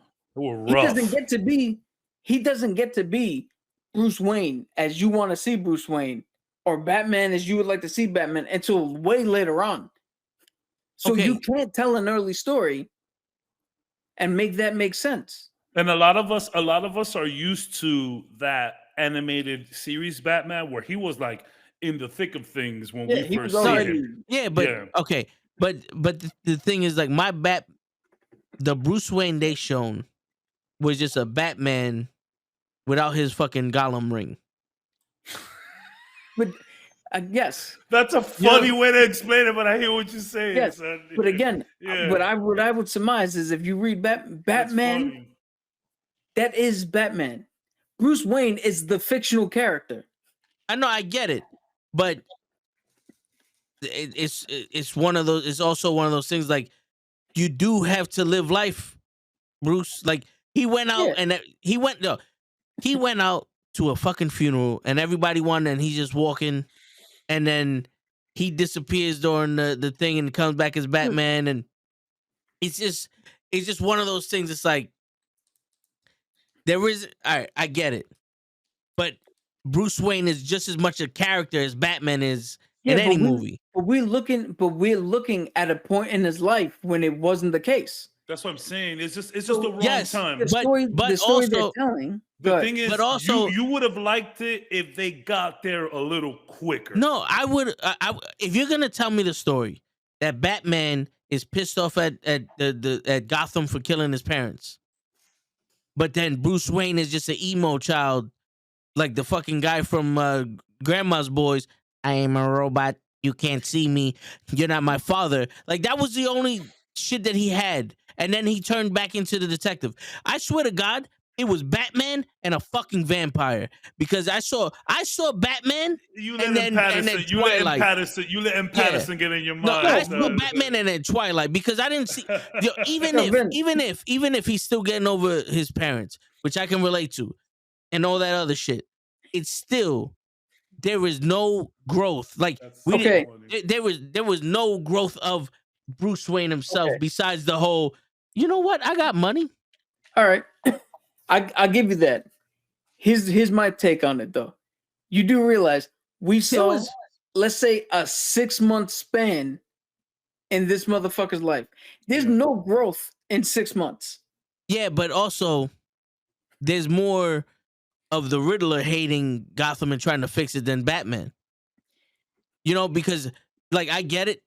Year 2, he's not about changing shit. He's just a police officer that's following the leads, pretty much. Vigilante.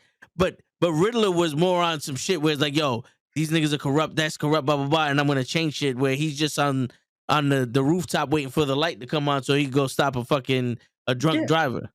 And that's what Batman was in that time. I get it. He was slow. I think we could to agree to disagree.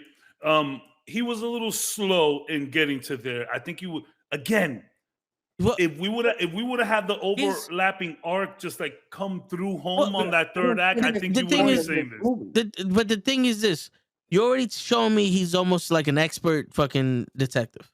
He's smart. He got all this stuff. Then you show me he's like a fighter, and all, like, he's prepared. This is a Batman.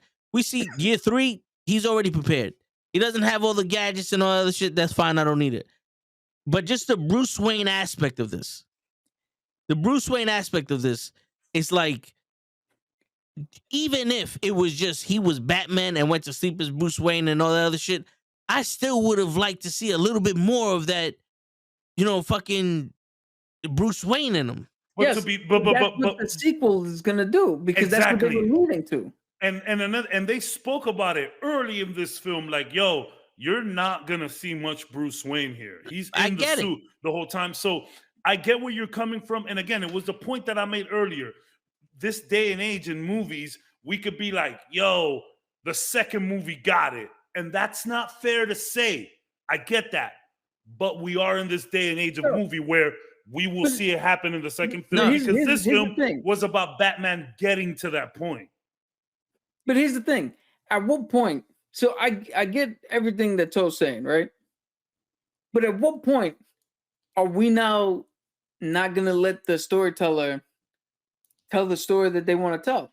If they wanted to tell the story of this point in Batman's life where he didn't get to where he was supposed to, where we know him yet, and we're seeing this leg of the journey and this leg only, and it might set up for her.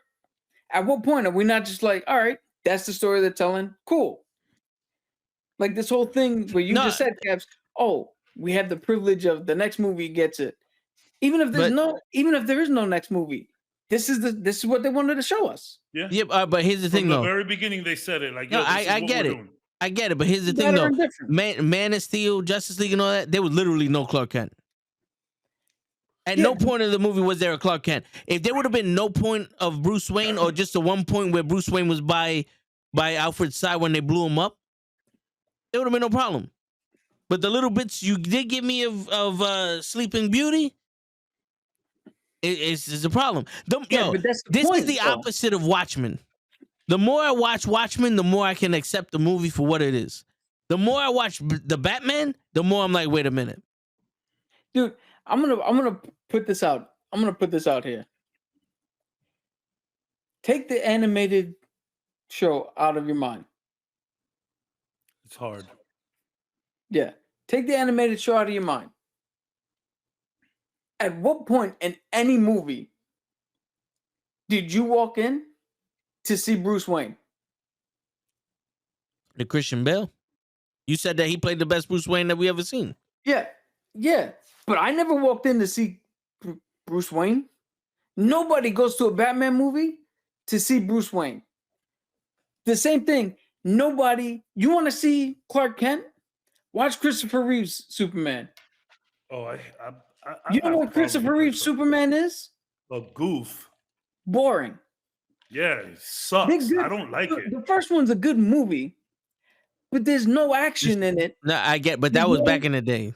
No, back in the day, what? Back in the day, they were making Rambo had somewhat little action in it. Was a fucking better movie, better characters. No, I get it.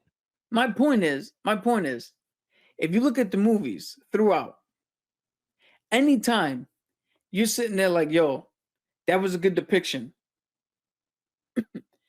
It has nothing to do with the alter ego. It's the character we come to see on the tin.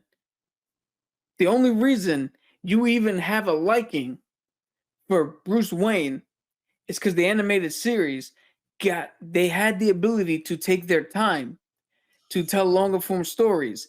They had the ability to go, hey, perfect. I have an idea. What if we do an episode without Batman in it, without the cowl, and let's explore this. If that show never came out, because nobody was talking about this in 1989 or 1991 with Batman and Batman Returns. Nobody was talking about that. Look at Michael Keaton. Michael Keaton, literally. You want to talk about, Batman could be better for the city. Michael Keaton literally grabbed a fucking golf club. You want to get nuts? Let's get nuts. That's Batman. He just didn't have his mask on. To be fair, he was trying to get out of a real sticky situation. But yeah, that was unhinged for sure. And the only reason I say Christian Bale played the best Bruce Wayne is because again, yeah, but that was the act. Mm-hmm. Every time you saw Bruce Wayne, he had to act in front of the board. He had to act in front of Rachel. Money. He had to act in front of the crowd. 100. He had to put on the performance. At no point in any of these movies do you get to see a genuine Bruce Wayne like you do in the animated series. Because that's never the point. If you read a Batman comic, you seldom ever get a fucking genuine Bruce Wayne. He's always in the fucking mask.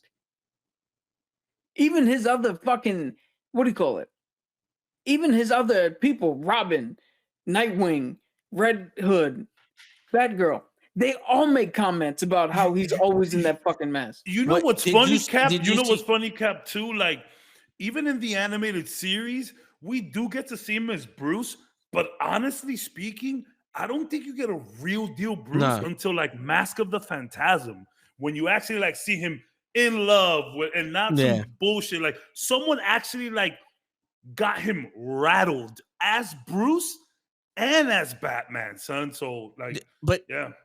here's the By thing, the way, though. Master of the Phantasm, 10 out of fucking 10. The best Batman movie in the freaking world. I don't care what anybody tells me. Word. Now, here's the thing, though. Robert Pattinson, his Bruce Wayne, he didn't give off a Batman vibe neither.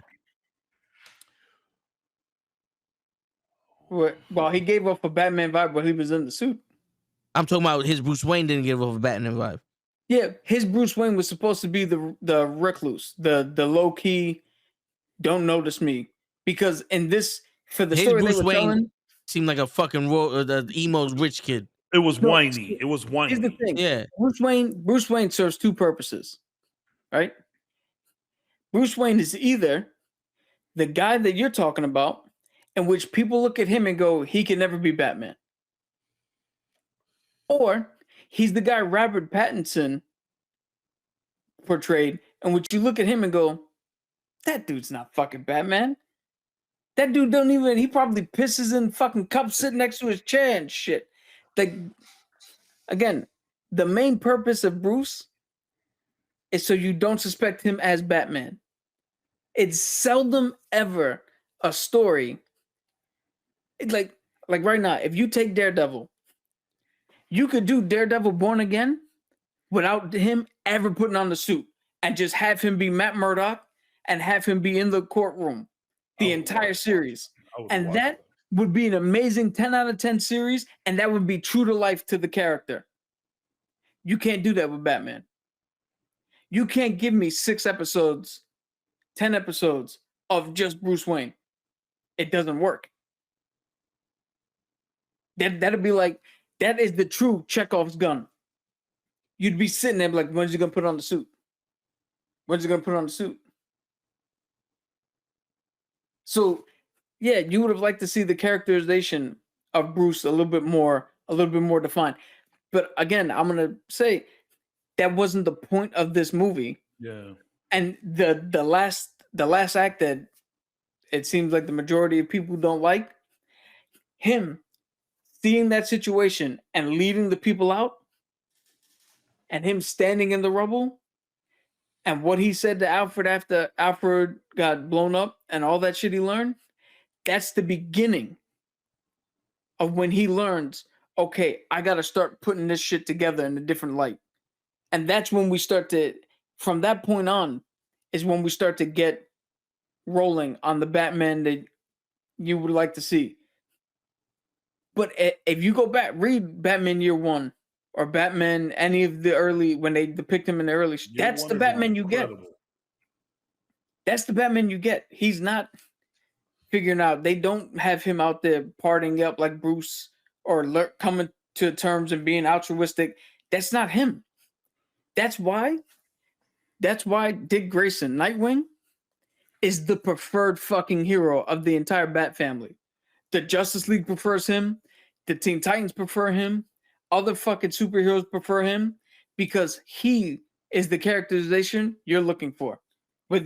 Anytime you pick up a Nightwing comic, what you want specifically is what you get with him. He's Batman without the problems. Yeah. And without the money. But, he's Batman without the issues. Can I ask you a question, Toe? Since we're cleaning house, would you like Pattinson to be recast? Yeah. Oh, Pattinson seems to be what they're... That's the one that they're harping on the most. Right, that's what they want. Here's the thing. So and this is just me trying to bring it back to the conversation. No, I get it. Here's the thing. In that terms, I don't want Pattinson to be recast, but I don't want them using that same, right? Like, you'll get a different Bruce Wayne in the next one. Promise. You will like the next one better than you did the first. I guarantee. Right. Here's the thing. Here's the thing, though. No, for him. You can have Pattinson as Batman, because as much as I give him shit for Bruce Wayne, he played a good Batman.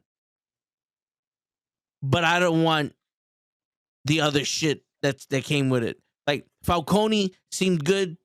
Catwoman seemed a little The milk But really bothered you. well, also because that's Her friends, that the wasn't boots, everything. that wasn't really they insert person here and then just made a different character.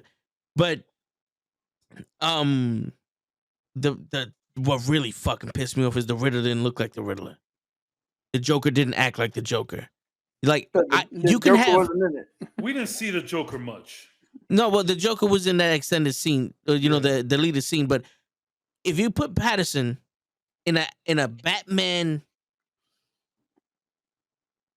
what am I looking for? Atmosphere, where okay, the Riddler doesn't need to wear green spandex, but he has to look like he's actually a Riddler, or because it's one of those things like you make a real reason. Like Gotham is supposed to be the Bronx or Chicago or something, right? And you got psychopaths running around, Batman included. You're telling me that we can't believe that somebody's running around with question marks on himself, calling him the Riddler? Yeah, for sure. I hear that. I can believe that. If you got a Joker running around with face paint and purple hair, I can believe that. I would have been okay without the question marks. Like, yo, the Riddler in the Gotham TV show was not bad. He just wore green suits. Yeah, I don't with a nice hat. My thing is like, I'm not even mad at the look. I was mad at the screaming. Yeah, that too. That's the only thing that got me is his the look. The look bothered me. But this whole bro, the thing about the Riddler is that the Riddler was so smart and cool and collected. To see him spaz out over these minuscule things, I don't know, homie. Yeah, I don't know. Yeah. My thing is this: imagine if Baron Zemo I'm getting some blur off here, bro. Walked around with Timberlands, jeans, work gloves, and a hard hat. And that's Baron Zemo. You see these dogs in your front yard? Just know upstairs I'm going hard. Bing bang. You know what I'm saying? Like that's how I see this shit. It's like I'm mad at the movie. Yeah. And not really mad at Patterson. You are. Because it's like we're gonna give you Batman. We're gonna give you the Batman. You're taking it out on him because it's called the Batman though. Yeah. I hear you. We're gonna give you Batman, and Cap literally just fucking pointed out how this was the best imitation of the second year Batman that we're ever gonna get. But then everything else is fucked up. There were some problems. Everything problems. The Riddler shit is fucked up. Like we're not put him in something that's actually gonna remind me that this is a Batman movie. If you're gonna call him the Riddler, we know what the Riddler looks like. We know, if you come out with Bane and he looks like Benicio del Toro, sorry, I'm not gonna, unless he fucking grows with the venom and has a mask on when he's fucking the bad guy. I'm not gonna buy that as Bane. No matter how good of an actor he is. You know what I wish they would have done with Catwoman? I wish Catwoman's motivations weren't her friends.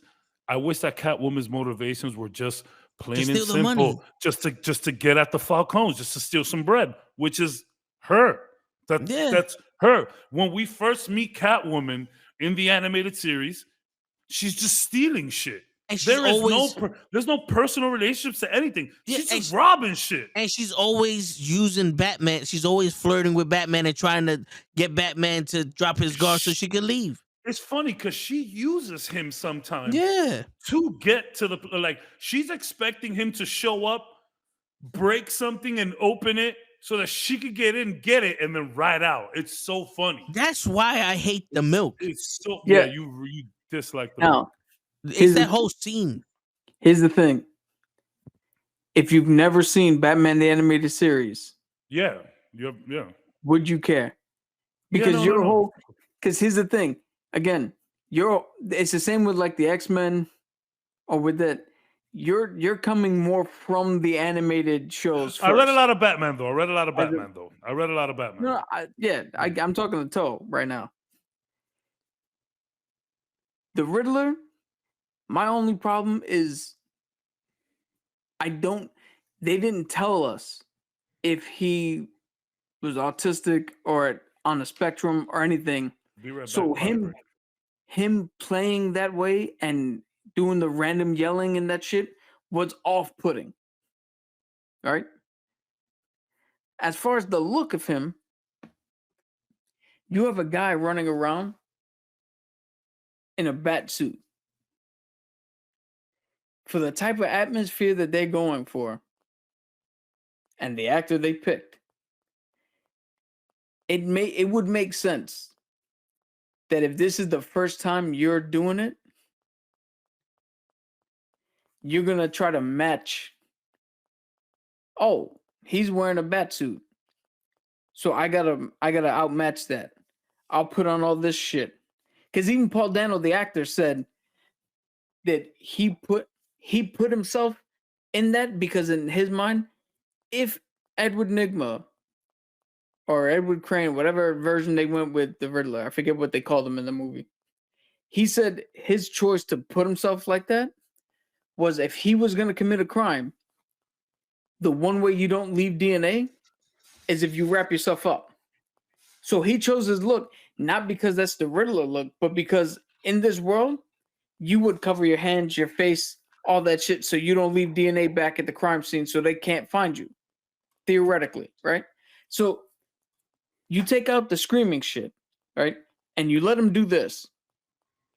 And he realizes, okay, I can't do what he does. The next time you see him, he'll put on the suit. He'll do something else. You know something? Now he's learned. Listen, I get it, and you make perfect arguments, but the only thing you're telling me is wait until part 2. No. I'm not saying no. But this is the thing, though. Like, it's not you. It's what these characters are saying. Like, they're saying you're not gonna get Bruce Wayne. This is the first year for Riddler, and this is put this on, and he'll eventually turn into the guy you want, and blah blah blah. Okay, as a veteran of a Batman, universe, I'll wait until this shit gets settled. Right now, you made me coffee. I'm gonna wait until it gets hot. So Batman 3 or 4, then I might take a peek at it because all you're doing is challenging my intelligence and wasting my fucking time. And it's not you. It's the way I feel about what they're doing. You know what I'm saying? I don't speak for anybody else, but how I'm feeling. Maybe you didn't like the right direction. Now. Maybe you didn't like the direction. Because they never explain that. It's always, you have to assume everything, except for when it comes to Batman. They never explained what.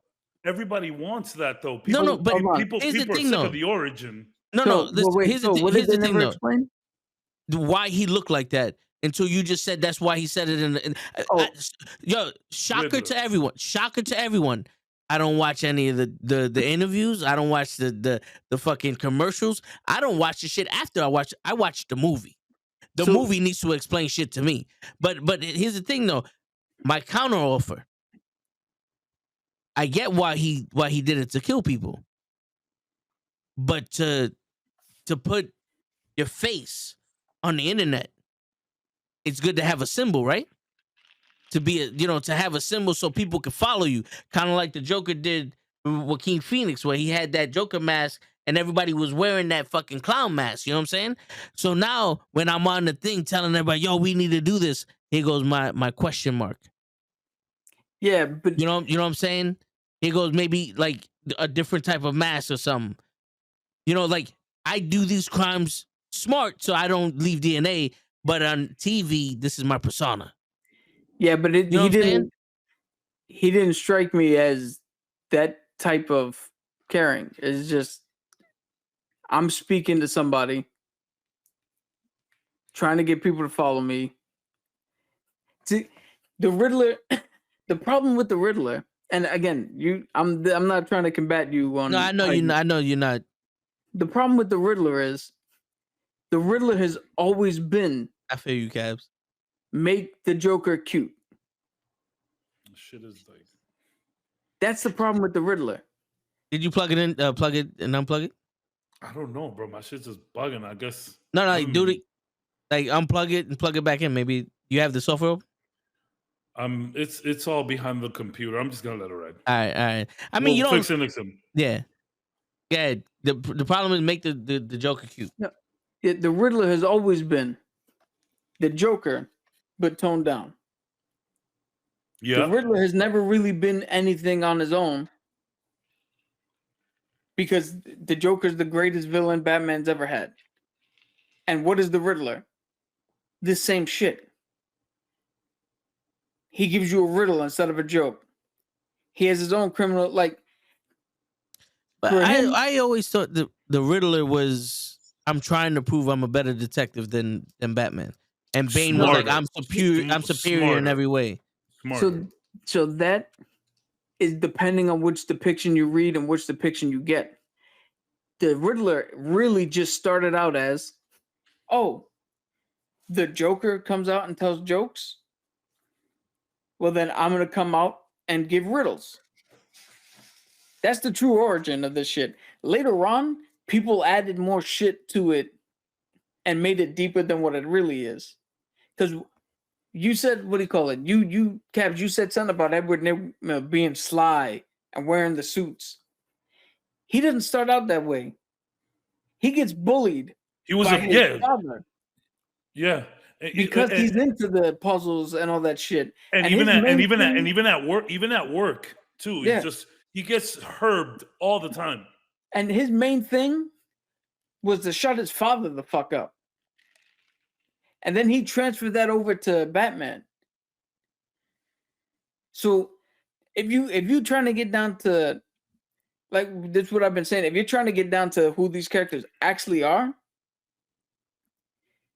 that is probably a closer depiction to what the Riddler truly is that we saw. My problem, again, is the way he played it. They didn't give us enough information to tell us why he screamed and why he was doing that. A little bit more information on that, and then I'll let it go. So what you're saying of the father shit would have been dope in the movie. Yeah, huh? That would have been dope to see him get tortured by his father, and he did this. Yeah, so that would have been, but they went with the route of he has something to do with the orphanage that Bruce Wayne did, so that would connect them. Because to be honest, if you went with just some dude who got bullied by his father, like, why would that lead him to show the corruption of Gotham? Well, because maybe when he killed his father, and then Gotham started bullying him, like he lost his apartment, he lost his job, he had a government job or a city job, they lost that shit. The mayor promised some shit and they never went on it, and he needed that to live. You know, this, you can make it like the same way we are. We get fucked over all the time by these people. Yeah. Look. Basically, what Cap is saying is that Batman and Robin is the best depiction live action of Batman because he was right there doing it up. Nah, I'm talking shit. First off, it was him and Two-Face, but you know. No. First off, Batman Forever is the best depiction. I like Batman. I think I like Batman Forever better than. No, yeah, that's what I meant. Forever. Sorry. The one with Riddler and Two-Face. Sorry. Batman and Robin. No, Harvey, I'm Batman. Although, when Robin is driving the Batmobile and he was like, "Come take a little ride, my love machine, baby." Yo, me and my boy Ed said that from the moment that movie released to like all the way through high school. We will say that a lot. Now, okay, how do we fit in Batman into this multiverse shit? Because this is I feel like this is when we're at our best. All right, that goes with the next question. Yeah, we only had two questions. It was if you could dictate the direction the DCU goes, what would be the next storyline? So I mean, if we're gonna fit it in, it's kind of like how we could put them together. But you want to do how would we fit Batman, and then how would we dictate how? No, I mean we just all roll it into one, but okay, man, it's just so because the Joker movie with Joaquin Phoenix and Robert Pattinson, they make the most sense linking up. It's very similar in tones to what they already had. So Is James Gunn gonna go darker with this whole new thing that he's doing? I feel like we're at a race. I feel like every time with DC, we're like a time crunch. I feel like they're always, unfortunately, going to be playing catch up. So it's like, is whatever they do going to feel rushed? It You- depends on the How first much movie time? they do. Okay, so then the real question: how much time we got, Cap? It Yo, depends on the first movie they do. But go ahead. I'm gonna look up because there was an article about that. I said that realistically, 5 years. Okay. That was my prediction. Mhm. But I'm actually gonna look it up because there was an article that I was just about to read. Okay, so Am I shifting light on it? I hit the nail on the head. Get it? Yeah, because so that's my thing. It's like I just don't want it to feel rushed, and it's like there's so much expectations and things that have been happening already, and shows that we've cut and movies that we've cut, and we have this crazy Flash movie that is at the epicenter of all of this. So let's get through the Flash movie. Let's clear everything. And let's just slow the fuck down, DC. Let's just slow it down a little bit. Focus on the good stuff that we have. Like, do we? And you're right, Cap. They love Patterson. They love him. That's what they want to fuck with. So it's like, how do we bring it in? Go ahead, Reed. So there's not a definitive number. There's just a response from James Gunn. Somebody Okay. asked how many projects will be announced in January, Okay. more or less. And James Gunn said a few. So come at the beginning of the year, we're gonna find out what are the projects they're gonna be starting with. So what project? Okay. Okay. And what projects? in my estimation, because knowing how movies are and how everything's gonna be, I'm gonna say within 5 years, we're gonna see phase 1 complete or start?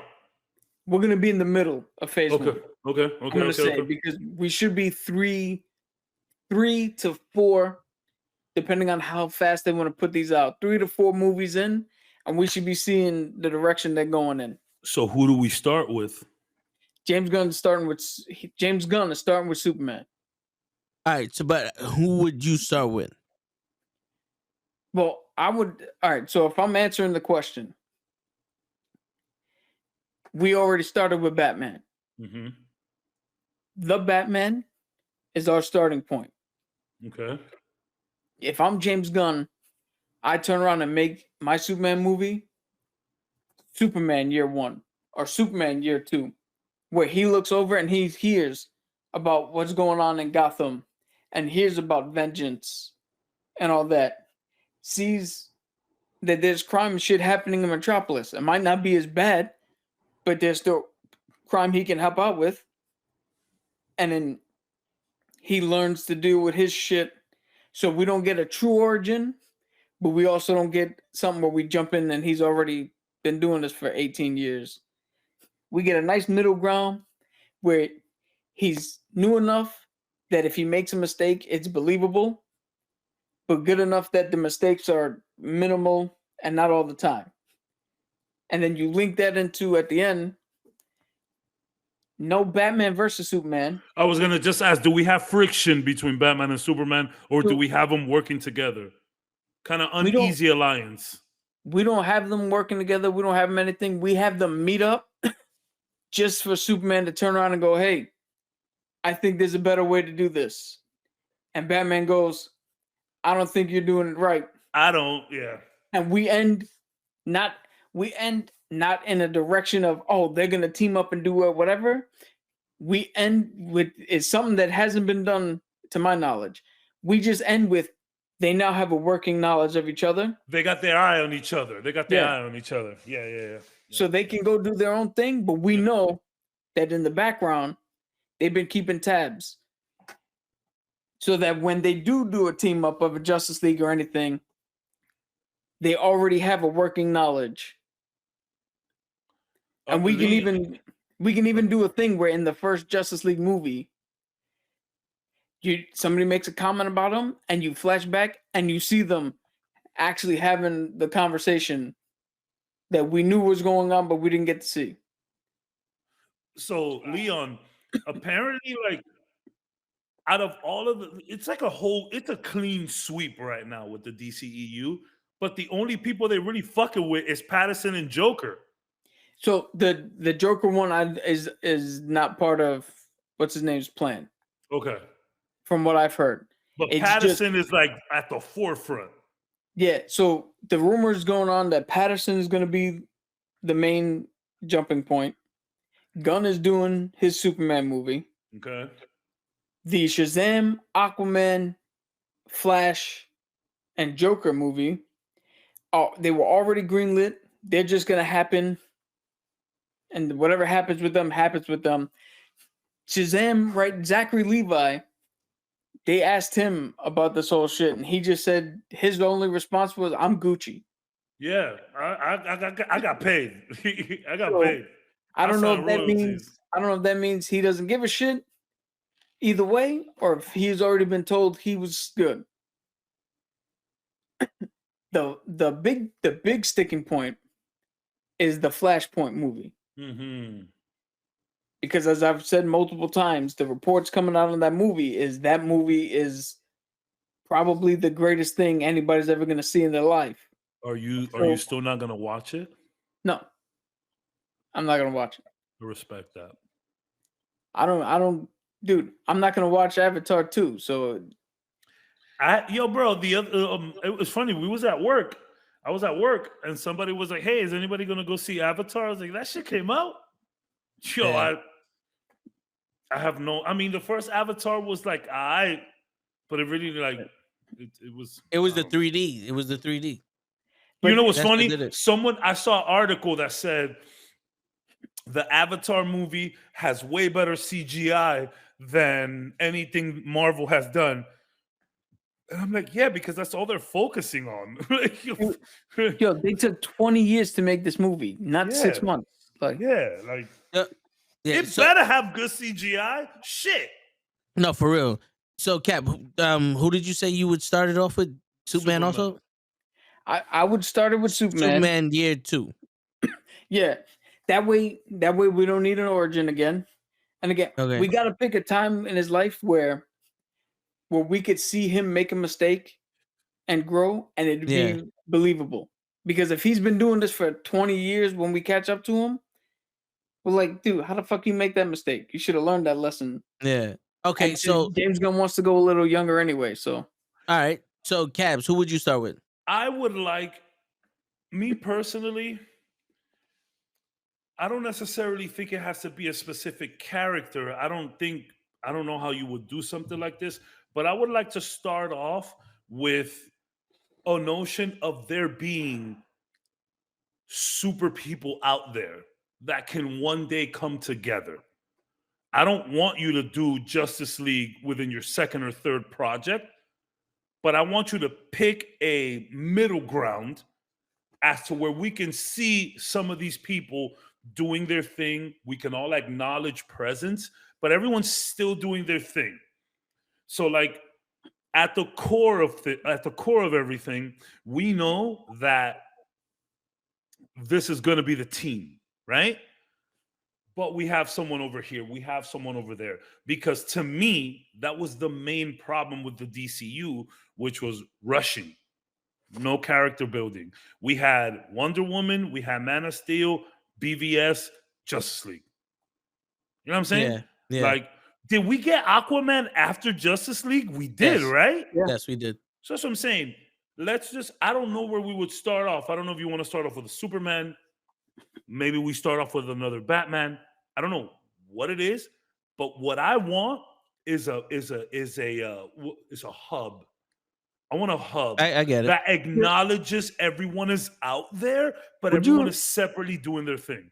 Would you accept this before you go?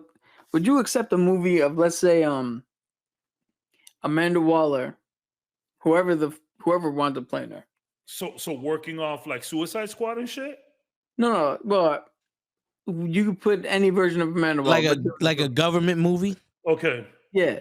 Would you accept a movie with Amanda Waller talking to somebody and gathering information and talking about like Task Force X type shit? Yeah, like on some Tony Stark shit. The whole movie is them turning around and going, do you see what's going on in Metropolis? We got a man flying. Do you see what's going on in Gotham? Yes. Do you see what's going on? And the whole movie, the purpose of the movie is basically what you're saying. 1,000,000%. Is to establish the world. Yes. Without having to do origin stories for every single person. Let's build a world. Let's get a central hub where we acknowledge what's going on everywhere. That's where we start off. Because we didn't have that. And then all of a sudden we got a Justice League movie. What? Yeah. So remember, BVS was essentially Civil War. But we had 8 years of build up to Civil War. What is going on with everyone? So all right. I got an idea that's kind of close to what you got. Thank you, Leon. But I got something of a beginning of a Justice League movie where it's John Jones, and a Green Lantern. You love the Lanterns. Not I was gonna call him Henry Cavill. Yeah, not Hal Jordan. No. Not any Sinestro. Let's say Sinestro. Damn, we just jumping into it like that? Yeah. Where they're fighting a being from Darkseid. And the whole thing is in space and all that other shit, but you know, they know that John Jones is the protector of the planet from outer realms. Like he's on Mars. He's hiding from these people, but it's one of those, he sees some shit coming, he's protecting it because he got investments on Earth. He helps out the Lantern defeat one of the major shits that actually wiped out most of the Lantern Corps. Mm-hmm. And Sinestro turns his back on who are the people that lead their version of the Watchers. The people up on Oa? Yeah. I think they're called the Guardians, actually. Let's say the Guardians, right? Sinestro turns his back on them and finds the yellow ring. And then he goes, he leaves, and John Jones like, yo, this nigga's a threat, but there's a bigger threat coming. And maybe Darkseid or maybe someone else like Doomsday or some shit. And John Jones goes back onto back onto Earth, where he's like, yo, I can't do this shit on my own. Yeah. And he sees a ring fly to Earth. Maybe he sees the fucking Superman shuttle landing on Earth. Or he saw it come, so he knew there was an alien on the planet, and he's been watching. That's his investment. He's like, yo, if somebody's coming for this, I got to protect them because, he sees that this is a kid. Like he's been around Superman as as he's being raised to watch him to make sure that he's not a threat. He sees Bruce and Batman, taking care of Gotham. He knows about Wonder Woman and the Flash, and he's the one that goes, we need to build a team. Like so to me, this sounds like a Martian Manhunter movie. Yeah, let him be up in space, looking down, seeing everything that's going on, and start putting the pieces together. And it's like, I can't do this shit, but I got the right person that could. And then you go talk to Patterson to put the team together. Yeah, it's one of those like that there's super people around. He knows there's super people around. Facts. And he knows that the greatest protection that this planet has is Superman, the mind of Batman. He can feel Wonder Woman. Maybe we just turned the Flash on, and he's seen the power of the Lantern, and he's like, if that ring chose Hal Jordan or John Stewart, whichever version you want to put in there, then I know I can trust this guy. So you want to start cosmic first? Yeah, I want to start. There's a threat. And there's a reason why someone knows about everyone. And then you can go into year 2 of Superman and all that other stuff. And then you can, like I said, you can have one character. It doesn't need to be the Martian, but one character that's always in the background. Like there's a scene, Superman just saves somebody and everybody's in the back like, yeah, cheering, but there's one guy that's not cheering. And then in Gotham, like there's reporters and then there's one guy just saying that it's the same guy. It's like, oh, that's John Jones. Like, they don't make too much drama, but it's like, He's if you catch him, this guy's Background been in every shit. Background This shit. guy's been in everything, like the Easter eggs. Yeah. He's there, and then when shit happens, you don't get Amanda Waller going, "Yo, we need you to defend the planet." It's John Jones. You know what doing it. happens? You know what happens when you do that, Till? You get people talking, which is one of the best things about early MCU is the talk. The talk of everything, the Easter eggs. What are we seeing? Who do we constantly see? What are our recurring themes? I like that. I like it. You know, and that it's one of those things. It's like we know these people are out there, and we know that it's not gonna take any time. But we see the guy putting together the plan. And if you want to show that John Jones is just as strong as Superman, you know, this is how you would do it in his own movie. But then you're like, yo, this fucking guy is smart also. You know, So, and then we just start off the new James Gunn DCU with a fucking lantern. Yeah, and dude, and who's to say that Sinestro isn't the fucking big bad that they have to come together, or maybe two of them come together to fight.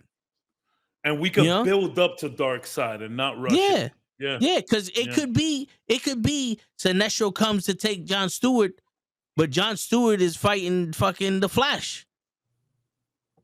You know, it could be like the Flash is new and they bump into each other, and it's the Flash versus Green Lantern. Like, yo, hold on, wait, nah, this is a dude. Like, you're not a fucking villain. What are you doing? Like, oh, you know, we're protecting the same shit, and then Sinestro comes. Like, well, I gotta save this motherfucker, and you know, boom, you know, and no one knows about this. Superman don't know about nothing that's happening in Star City or whatever the fuck, Central City where the Flash is and shit. But there's eyes everywhere, though. But Manhunter knows. Yeah. You know? Maybe we just blow it out the water with some brand new character we ain't never seen or announced, at least. And I would do something that everybody wishes that the MCU would do.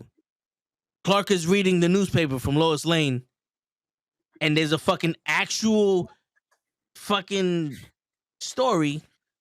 A man in a green suit and a red streak fight off some yellow dude. Yeah. And then Clark's like, you see this shit? People are going crazy now. Like, he doesn't believe it. And Batman has all of these, you know, stories or all these reports up on one wall. But then he's handling his business. It's one of those, I got you in my sights, but I'm doing my thing. Just I gotta do my thing. And that's exactly what I'm trying to talk about. Like, we don't have to bring everybody together right away, but there needs to be a quick acknowledgement of the fact that there are other super folks around. We got Wonder Woman maybe bouncing back from the Amazonians and coming over here. And I'm with it. It's funny because I don't like not that I don't like, let me rephrase that. When it comes to Marvel, when it comes to like the pecking order, like all of the cosmic shit is, you know, besides Miss Marvel, maybe I'm not with it. But like when it comes to the DCEU, like, give me all the cosmic shit. Because we're so used to ground level villains over there. Let's fucking start from up there and work our fucking way down. Yeah, I like it. I like it very much. What do you think, Cap? How do you start? I mean, I said already with the. What would you tweak in what I said? Well, yeah, I'm sorry. That's what I meant. Yeah. Trying to think here, because on the surface, your idea is not bad. There's nothing that I would need to tweak or anything. It's just the general audience. You ground us, though. You ground us, though. You see, you let us know where the holes are. Because I'm thinking, anytime we have a discussion like this, you think my brain now has to turn around and go, fuck me being the comic book fan. I gotta come at this as just a movie watcher. Yes. And anybody who doesn't read the trades or doesn't do anything is gonna be confused as fuck. Because they've never mentioned Martian before. They never mentioned any of these guys. So if you didn't watch, what do you call it? If you didn't watch the Zack Snyder version, you don't know who John Jones is. So to Well, see you a could. movie, good. Well, I was gonna say would be not his origin story, but this would be his introduction story to the. Yeah, but you're gonna have to tell people who don't know who this guy is. We just have a green guy sitting up there who, one, he's been around so long that he's seen what do you call it? Everything. Superman, that he's seen Superman ship land 20-something years ago, and he's still like, how old I was mean- he then? How? And again, I know you know, me, yeah. For me, your movie makes sense, but for a general audience who's sitting down going, okay, we already know Superman, we already know Batman, we already know Wonder Woman. This is the DC characters. They told us this is the shit we already know. You sit down for the first one, and it's a character they don't know because he hasn't been depicted unless you watch the CW shows or some of the cartoons. He's been around this whole time, and then you're gonna get people like Show asking, "Oh, well, if he's been around before, was he around in the other ones? Was he around when this shit happened?" Like, So then, for the so then, casual so audience, if starting that's in the that case, if that's the case, I'm sorry to cut you off, but if that's the case, then I think the first priority would be to make it evident that this is just a restart, and which is what I think we're gonna get with Flash. Yeah. You- But like, just make it evident. This know, is a you- restart. You don't you- gotta like make it comforting to You know- people where it's like, yo, bro, you don't gotta watch any of this shit before. Start from this Flash movie. You know what you could do? In all honesty, you can have this John Jones come from another universe where he knows about these heroes, right? Where, like, let's say the beginning of the movie, the first 20 minutes, is him in a battle with the original Green Lantern that has nothing to do with the core, with the original Flash that only had the speed of Hermes, with the original Batman that was blue and gray, the Superman that can only leap a tall building in a single bound, I like that. and he's fighting with them. So that would, one, show how comparable to this Superman, he's weaker, but he still has awesome powers. So that way, when people go, "Oh, but his powers are similar to Superman, he has the same strength and all that." Yeah, he had the same strength as the Superman that can stop a speeding bullet, that's, faster than a locomotive and all that. Those battles, right? He's battling, let's say, Darkseid or whoever else, and do shit, and for some reason he gets saved, or he finds a way to go to a different dimension, and his dimension or his Earth or whatever you want to call his universe gets destroyed, and he's here now, and he's looking for a Green Lantern, a Flash, a Superman, and he finds totally different versions of them. But he's looking in the background while movies are being built until we can get his, like, the come together. Because the thing is, I get where you're coming from, and it sounds great, but I also get where Cap is coming from, that you don't want to scare people. It's like, oh, here we go again with all of this bullshit. So it's like, I guess where I'm coming from mostly is just, James Gunn, DCEU, take your time. Your biggest problem was that you were trying to catch up to Marvel. There's no Marvel to catch up to now. They're running laps. Yeah. They're running laps. Let's focus on the people that are there for you and that have been there for you and that are okay with you doing this, like, this whole New 52. Like, we're just restarting. Take your time.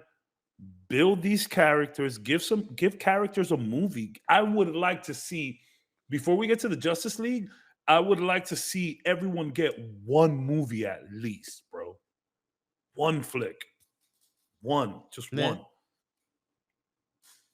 Give us a good Flash. Yeah. Maybe you could do Flash for after, because he's the restart point. But like, give us a good Wonder Woman. Give us a good Batman. This will be the Batman 2, I guess. Give us a good Aquaman. Give us a good, just Focus on characters. Let these characters build up, because when it's Justice League and we're seeing Flash and he's doing all of his shit, like, we don't fuck with him. Like, we don't know this guy right now. So let everyone just build up. You can have people doing their own things in their own places and then come together later. Just build these characters. The reason, and this is my last thought, the reason it's so easy for James Gunn to come in and scrap everything is because these characters haven't been that memorable. Yeah. That's it. Make them memorable. Focus on the characters, and then whatever group you got, whatever big bad you got, will write itself when you got these crazy characters that we care for. Yo, when the Avengers first came out, we had origins on everyone. So when Loki came up and was such a menacing threat that actually got these people at ends with each other, it just made it feel that much better, where it's like, damn, Loki got these kids tripping. And then they come together and all of that stuff. Like, let these characters build. That's all you need to do. So, two things. One, in order to do that, the first Iron Man came out in 2008. Yeah. First Avengers came out in 2012. 2012. So that's 4 years. 4 years. You said 5. Yeah. So you got to allow them time. Yeah, right? Take. There's no race. There's no catching up to the MCU. Months. Yeah, there's no catching up to the MCU anymore. You got 6 months. I want 3 movies. You want 3 movies? Bro, there's no catching up anymore. Yeah. I would have rather taken, and please let me know if you agree with me or not. I would have rather taken a Batman film than a BVS. I would have just taken a Ben Affleck Batman than a BVS. Yeah, with like Superman coming at the end. Yeah. Or Batman going to and exactly what we were talking about, though, where it's like Superman shows up at the end of the Batman movie and it's like, hey man, I see what the hell you've been doing. I heard about this Joker guy or whatever villain Batman faced. Like, yo, I heard about it. I heard he was kind of wild. And I heard that you had to get really down and dirty to do this. But you need to chill. And Batman's like, get the fuck out of Gotham, bro. Yeah. And that's it. Build these characters, James. Just do that for me. And it would, first off, Taquan, where the fuck you been, bro? We almost done with this. Where the fuck you been? For real, Ty? Yeah. Yo, but how cool would this shit have been? My bad, Ty. I haven't been here for the last couple of weeks. But, yo, Kaz, how cool would this been? Oh, both of y'all. We get Batman 2. And this one, he's more mature. He's more like stone cold Batman, but smart, whatever. We get the closer to Batman. Superman comes in. He's like, yo, you can't be doing this shit. Like, I'm gonna, whatever, right? And Batman goes, you don't think I do my homework, huh? And pulls out a piece of kryptonite. I know exactly who you are, homie. Yeah. I know about you. I know who you are. Yeah. Get the fuck out of Gotham, bro. Like you do the line, like, you come here pretending you know me. I know who you are. I actually know who you are. Get the fuck out of Gotham. Yeah, and Superman's like, what the fuck? And it's one of those, we just end it there.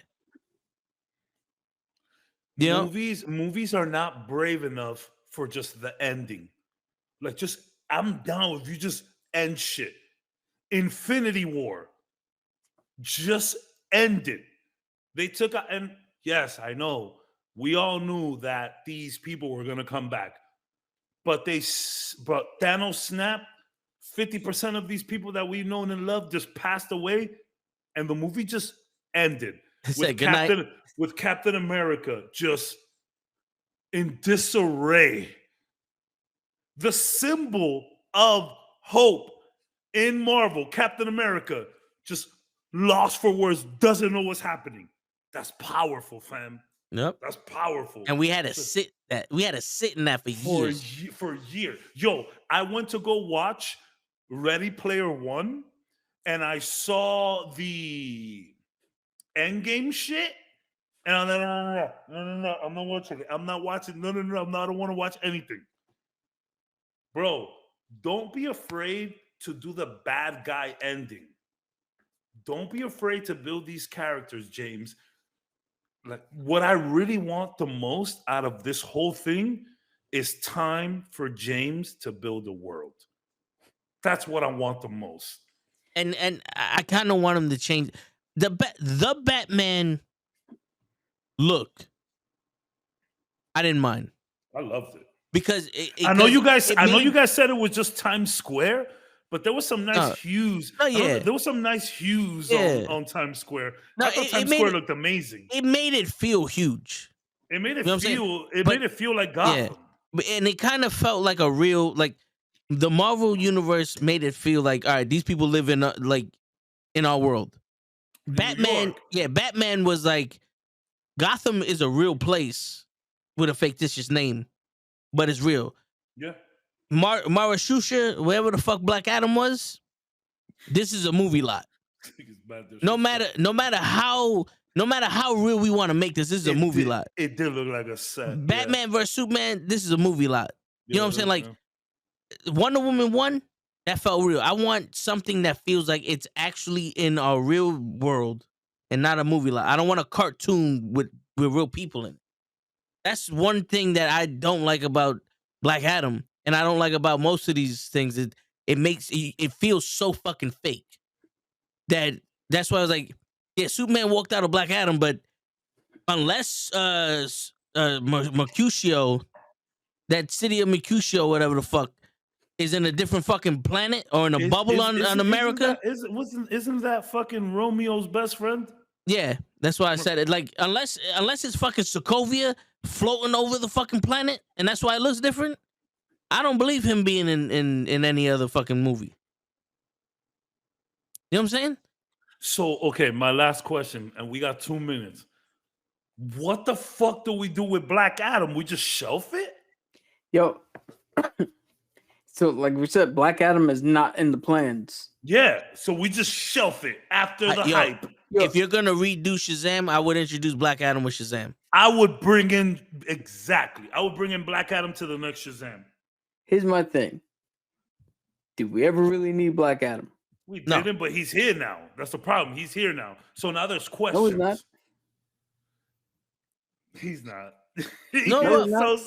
I mean, he came and he But came. the thing is, unless you're gonna give us some crazy people to fight Superman, how many people can he fight? How many big bads can the Justice League or multiple crossovers can they have? You know? Yeah, you never read a DC Crisis comic. they could pull out every 10 seconds. I know that, but I'm just saying, like, for the movies, like, you know, for the space that the DC EU is in right now is what you mean. Like, we could pull out a baddie. We could pull out a baddie for sure. In all honesty, we don't need Black Adam. But I kind of want Shazam, because Shazam was stolen from Marvel, but he was before Superman, right?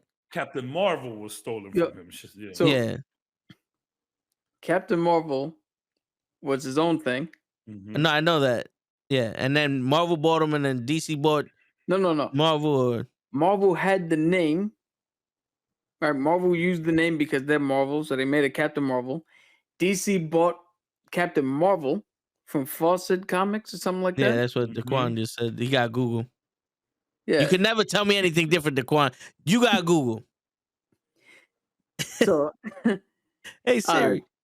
So DC bought Shazam from there, which is coincidentally he lives in Fawcett City in some of the comics, not Philadelphia. Yeah, but so then there was a legal battle. Yep. And Marvel gave the name to Carol Danvers as Captain Marvel in order to prove that they were using the name, and DC tried to sue and failed. That's why Captain Marvel is in Marvel Comics, and he's now Shazam for DC. Not only did they lose that lawsuit, but they had to close and go out of business. And then Marvel hired some of these DC motherfuckers to come in and write for Captain Marvel. Bro, vicious. And if you want to know why If you want to know why Monica Rambeau has anything to do with this, it's because, again, just like the movie rights, they needed to have a character with that name in order to retain the rights. So when Carol Danvers was off doing some other shit, Monica Rambeau, she's Captain Marvel now. Yeah. And then that led into her being Spectrum, and that led into her having a tie-in and why they're now closely related. All of it was because we wanted to use the name. We have to give the name to somebody. So they were just literally, boom, here. At the end of the day, comic books is all licensing shit and action figures. On God. On God. Yo, the only reason you get Thanos is because Jack Kirby was doing the New Gods and came up with Darkseid and all them shit. And DC was like, yo, I don't think this book is selling. Nobody gives a shit about it. And they got rid of him. And he came over and did it. And Eternals. was like, yo, you come over. And he was like, fuck it. I'm going to do the same shit. Here's my idea. Let's make it work. And not for nothing, but like a couple weeks ago, we had people on the show that used to write back in the day for an incredible show with all that kind of shit going on. Yeah. And they just sent us the best gift of all time. There you go. Dog. That shit is sick. Oh my God. Can you put it a little closer to the cam? Oh, that shit is so... I'm going to frame that, kid. I'm framing that. And they signed it. Yeah. Saban Entertainment, fam. Oh. Yo, if you don't get one, I swear to God, I will copy this shit and send it to you. That's so good, man. I can't believe they gave us that. I can't believe that. What did it come in? It was like a manila envelope? No, it came in a white one. It came in this. I don't have that in my mailbox. I'm gonna go check right now. We done. I'm gonna literally go check right now. That's the... Oh my... It literally says previously on X-Men. Chat, how good is that? Did they send that to other people or did they just send it to us? I've never seen anybody else post this shit up. I'm gonna look. Like, yo, maybe I did, Ty. I did twice. I just have to point out that there's a correction. The timing was a little off. Monica was first, Captain Marvel, and then. But again, they just gave her the name. Ty just knows on everything, bro. Yeah, Ty knows everything. Google. Yo, so there's a P.O. box here. So I'm thinking I might just send them like a Knucklehead shirt or see if I could get the X-Men font and just put Knucklehead in the X-Men font and send it. Previously on Knucklehead. That'd be dope. That would be sick. That would be good. All right. But damn, that was, oh my God, those people are so nice. Yeah. They're so nice. Oh my God. That's insane. Yeah. I can't believe they sent that. I can't either. I thought it was going to be like you saw the date on that shit? March 12th, 1992. I was 7. It was 30 years ago. Wow. Yeah. Shit. It's funny because of the timing of the year and where birthdays fall, I was 6. Yep. Because my birthday's in September, so I wouldn't have turned 7 yet. Okay. Yeah. I was 4. Yeah, we're all old.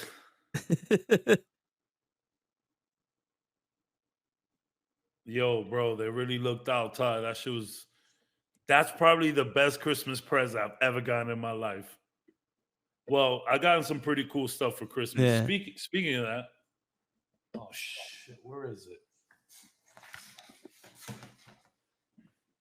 He's about to show us what he got us son.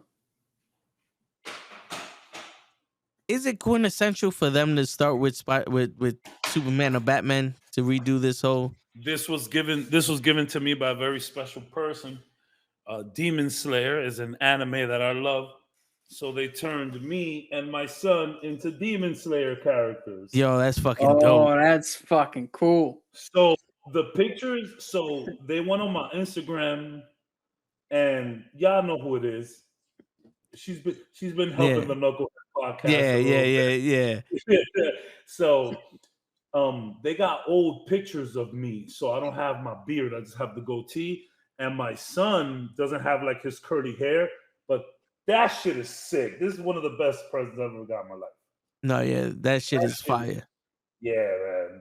And Demon Slayer, I love that anime, so it's been good. Yeah, that shit is fire. One last thing, yo, the new job that I got, they gave me a Surface 4 Pro to work with, bro. Oh shit.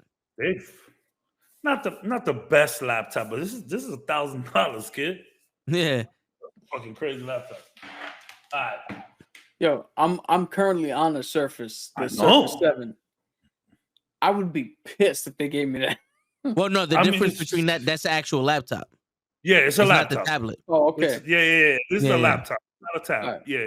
'Cause I was gonna say I might have just fucking quit that job. They hand me this shit again. Nah, I mean it's a free laptop. Yo, you know something?